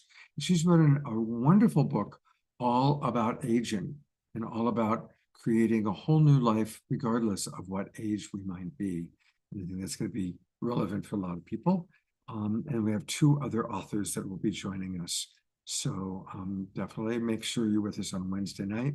And then again, next Saturday night, it's going to be celebrating Martin Luther King weekend with Pato and Antoinette and several of our other wonderful people. And I guess while we wait for Len to come back on, was there anything else you wanted to share, Tangela? Well, I just wanted to say thank you to everyone. And we had such a beautiful comments coming in about the show, about the energy. And, this is just, an example of what we can all create together and what we are all creating together. So I just wanted to thank all of you for co-creating the new energy and the new earth together that we're bringing forth. So beautiful. And also stay tuned. We have many live events coming up. So if you are in Scottsdale area, come check us out January 13th and 14th. AJ and Tom will be there, Joan of Angels, Suzanne Ross. We have lots of amazing speakers, presenters. And then, of course, we'll be in San Francisco January 27th and 28th. Asil will be doing a beautiful presentation there, the Age of Conscious Creators transmission from the Elohim. So if you are in the Bay Area, definitely come by for that. And then we will be at Conscious Life Expo, February 9th through 12th. Laura will be there. She will be having booths. She's giving a number of presentations. If you also please vote for her new book, part of the for the Conscious Life Expo Book Award. So definitely make sure you go to the Conscious Life Expo website to vote for Laura's new book, Ascension Codes. And Laura's giving a number of presentations. Asil is giving presentations. I know, Charlie and I are giving a presentation. We have, and we have 2 booths at Conscious Life Expo, the Soul Search right at the entrance when you enter the International Ballroom. Come join us and put your name in a raffle for a free reading or a free healing. And then we have a number of our other soul searchers, including Amanda Romania, Jeanette Rousseau, Galaxy Starborn, all having cocktail tables in our other booth as well. So we'll be at Conscious Life Expo. Come check out Laura, Asil. So many of our soul searchers are going to be there. Scott, I'm sure you'll be there as well. Yeah, too. I will be there. The Twin Ray are planning Yes. on most likely being there. Ashita, I see, is going to be there. Yes, exactly. So Los Angeles Conscious Life Expo, February 9th. And Ashita is speaking as well. So, you have the chance to see a number of our amazing soul searchers live. And then we actually have another Enlightenment Expo in Marina Del Rey the following weekend. So, A lot happening. a lot happening. So we're excited to be able to connect with all of you in person. And of course, we'll be always doing more shows with the Global Peace Tribe and with you, Scott. We love you guys. So, and yes, you'll put in the chat San Francisco Expo link. So, oh yes, because I had asked, do you have a link for the event Asil will be speaking at in SFO? So yes, just go to soulsearch.io/San Francisco Expo, and then you can sign up there. It'll take you to the link to sign up for Asil's transmission. That will be on January 13th at 6:30 p.m. It is, I don't know if it's his first time back doing a live event in San Francisco, but it is going to be a great one. So definitely, if you guys are, I know a lot of you guys are in the Bay Area on this show. So I know a lot of you have been to our Marin event and our Santa Clara and our Santa Cruz events. Definitely come over to San Francisco. We'll see you there. Angela, I love collaborating with you, and I'll talk to you soon. And of course, we're still talking about some exciting things that we'll announce in the future. We have a lot of more things to announce with Scott and Soul Search TV. So stay tuned for that. All right. Love you, Tangela. Love you too. Linda, I'm going to turn it right over to you. Take it away. Oh, thank you so much. I am impressed with all the offerings and the beautiful, beautiful sharings. And I have been taking notes and just so many beautiful quotes that have come out of tonight. So as beloved Deborah has shared, the Christic energy system came through Sanandaji and Chakina Ma, our teachers. They have brought them through from a future timeline, a future golden age, and brought it here. So it's a very quantum system. And it's an honor for me to share with you. given the time, it's after midnight for me. So given the time, I'll do a very short meditation. The energies here are so beautiful. I think it wouldn't take people very long to sink into the energy. So I invite you. Oh, and what I want to say was I will speak a little bit in the beginning and then I'll go quiet. The beloveds work through me. The higher beings will come through. And my role is really to be the clearest channel that I can be for this work. And beloved Omashar is going to play his music in the background. And so that is always an uplifting and healing experience for all. So thank you. So I will, I'll give you a nod, Omashar, when I'm going to go in the silence. Thank you. So, beloved family of light, the Global Peace Tribe, and all those who will watch this recording, I invite you to take the breath. And as AJ and Tom shared, that with every breath is a new opportunity for a new beginning. So let us take that breath, knowing that we have a new opportunity tonight to begin anew. We have seeded our seeds both at the beginning of the new year and in each stage moment. There's an intention and opportunity to deepen into our purpose, into what we're bringing forward in this beautiful, amazing year. So as we breathe in through the breath of peace into our hearts, let it expand through our entire bodies, our beautiful, open, radiant hearts, and moving through, deeply through the entire body, and on the out breath, breathing out any heaviness that does not serve our session ahead. And another breath of peace and stillness through the entire body, expanding, relaxing, softening, and uplifting, and breathing out, connecting with the intelligence of your soul. And as you breathe in again, and I ask that you breathe in a way that is slow and peaceful and really healing for you. To breathe in, breathing down, bringing your attention to the grounding cord that is dropping from your body, and let us make it a gold grounding cord as it drops through the buildings that you're in into the earth, feeling her cool, dark, nurturing presence. And you're being drawn almost like a magnetic, the gravity is pulling you down, down through the layers, through the kingdoms and queendoms of our beloved Mother Earth, down through the rocks, the crystal, purifying as you go down, and you come to her crystalline molten core. And the grounding cord locks in like a magnet, and you experience her, all of her love, as she welcomes you, her beloved child, your body that was birthed from her elements. She knows you, every bit of you, and welcomes you. Welcomes you and the contribution that you are making. And as she greets you, your heart begins to harmonize with hers. You feel her love, and you share yours and your gratitude. And as you bring this love back up through the levels and layers, you come to the crystal kingdom. And there's a crystal greeting you, one that has been waiting for you, that knows you well. And you return the greeting, and you notice that the crystal has prepared a special crystalline bed, a healing chamber, and invites you to lie down. And as you lie down, it feels so comfortable.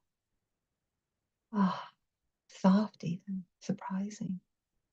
And it begins to surround you in a most comforting way. And you notice the color, sound, frequency, and vibration.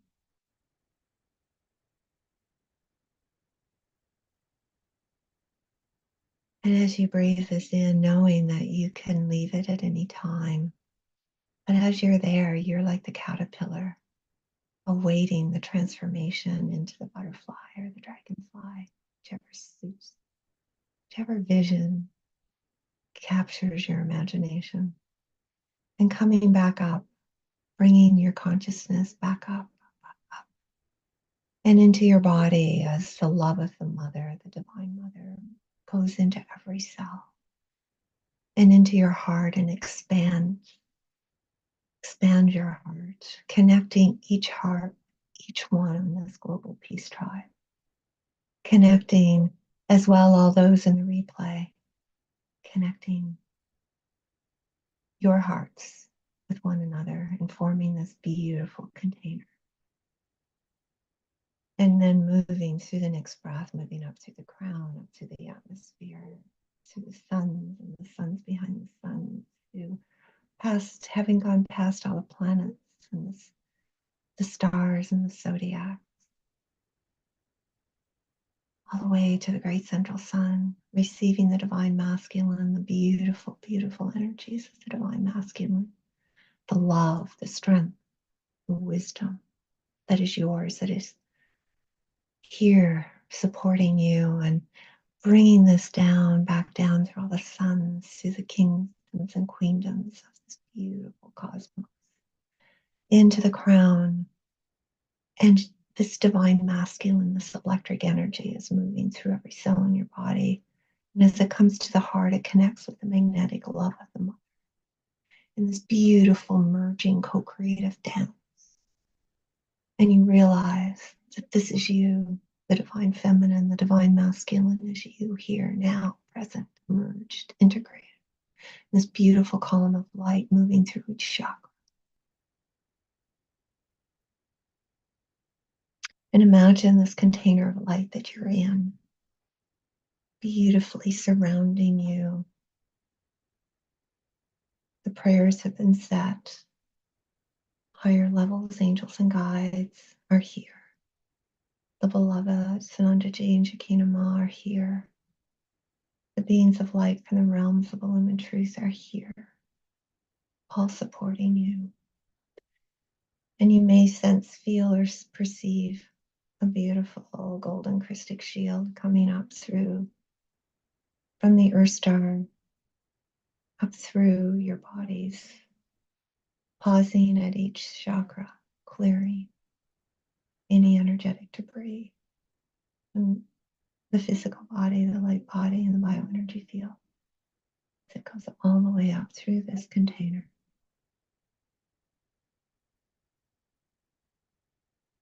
And anchors into the soul star above your head, continuing to spin until the end of the session. And I will proceed with the clearings. And I invite beloved Omashar to gift us with his music.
And as we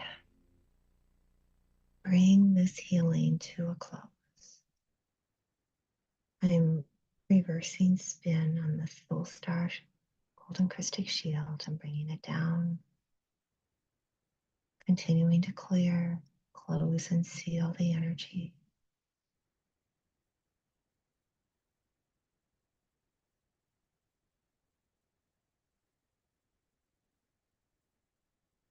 And as we're closing, we know that we have received this presence within our hearts. So we are that peace on this earth. May you always know that you are held in love. May you always know you are seen and cherished. May you continue to choose the beauty of your love. May you uphold the cherished principles of love within your heart. May you feel your value and worth as divine, for you are the glory, the light, and the love. May you cherish the sacred life and the miracle you have been given. And taking a breath, we release our higher levels, angels and guides, releasing the beings of light from the realms of illumined truth, releasing of love and gratitude, beloved Shekinah Mons and Andaji. And know that each of you, contributing your love, your energy, your frequency, vibration, and your commitment to this golden age, this new world, have released a significant amount of energy from the worlds, the collective as well. And I am deeply grateful to each of you and to all those who are on the replay for your act of grace, kindness, and love. Blessed, blessed be. Turn it back over to you, Scott. Thank you, beloved Linda. We're here at the Haven, the Twin Ray location in Ashland.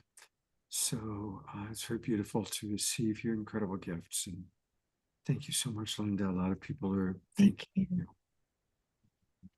Very grateful. Do you offer private sessions for people? I do, yes. Can you put into And the box the best yes, way? in fact, my email address is right here beside my name. Okay. But I can put that in the chat. Hold on, where is the chat? There it is. Yeah, put that in the chat. And if anybody wants to put in their thoughts, their comments, their experiences of this beautiful KES healing. And here comes Deborah back. Oh, no, she's off to the bathroom. So thank you very much again, Linda. Very, very beautiful. Thank you. Well, it's been another amazing awakening world. What an evening. And thank you, everybody, for being with us. And I always appreciate that there's still 39 friends still with us. And wishing you all a beautiful sacred Sunday tomorrow. Remember, we can make any Sunday, any day sacred by choosing to see the divine in all. And, take care, everybody. Have a beautiful, beautiful evening, beautiful day tomorrow, and we'll see you on Wednesday night. Thank you, thank you, thank you. Gonna go to gallery view. There we go. Thank you, everybody. Good night. Thank you, Omashar. A three-song night. There's 3 Dog Night, and tonight was a 3-song night. Take care, y'all.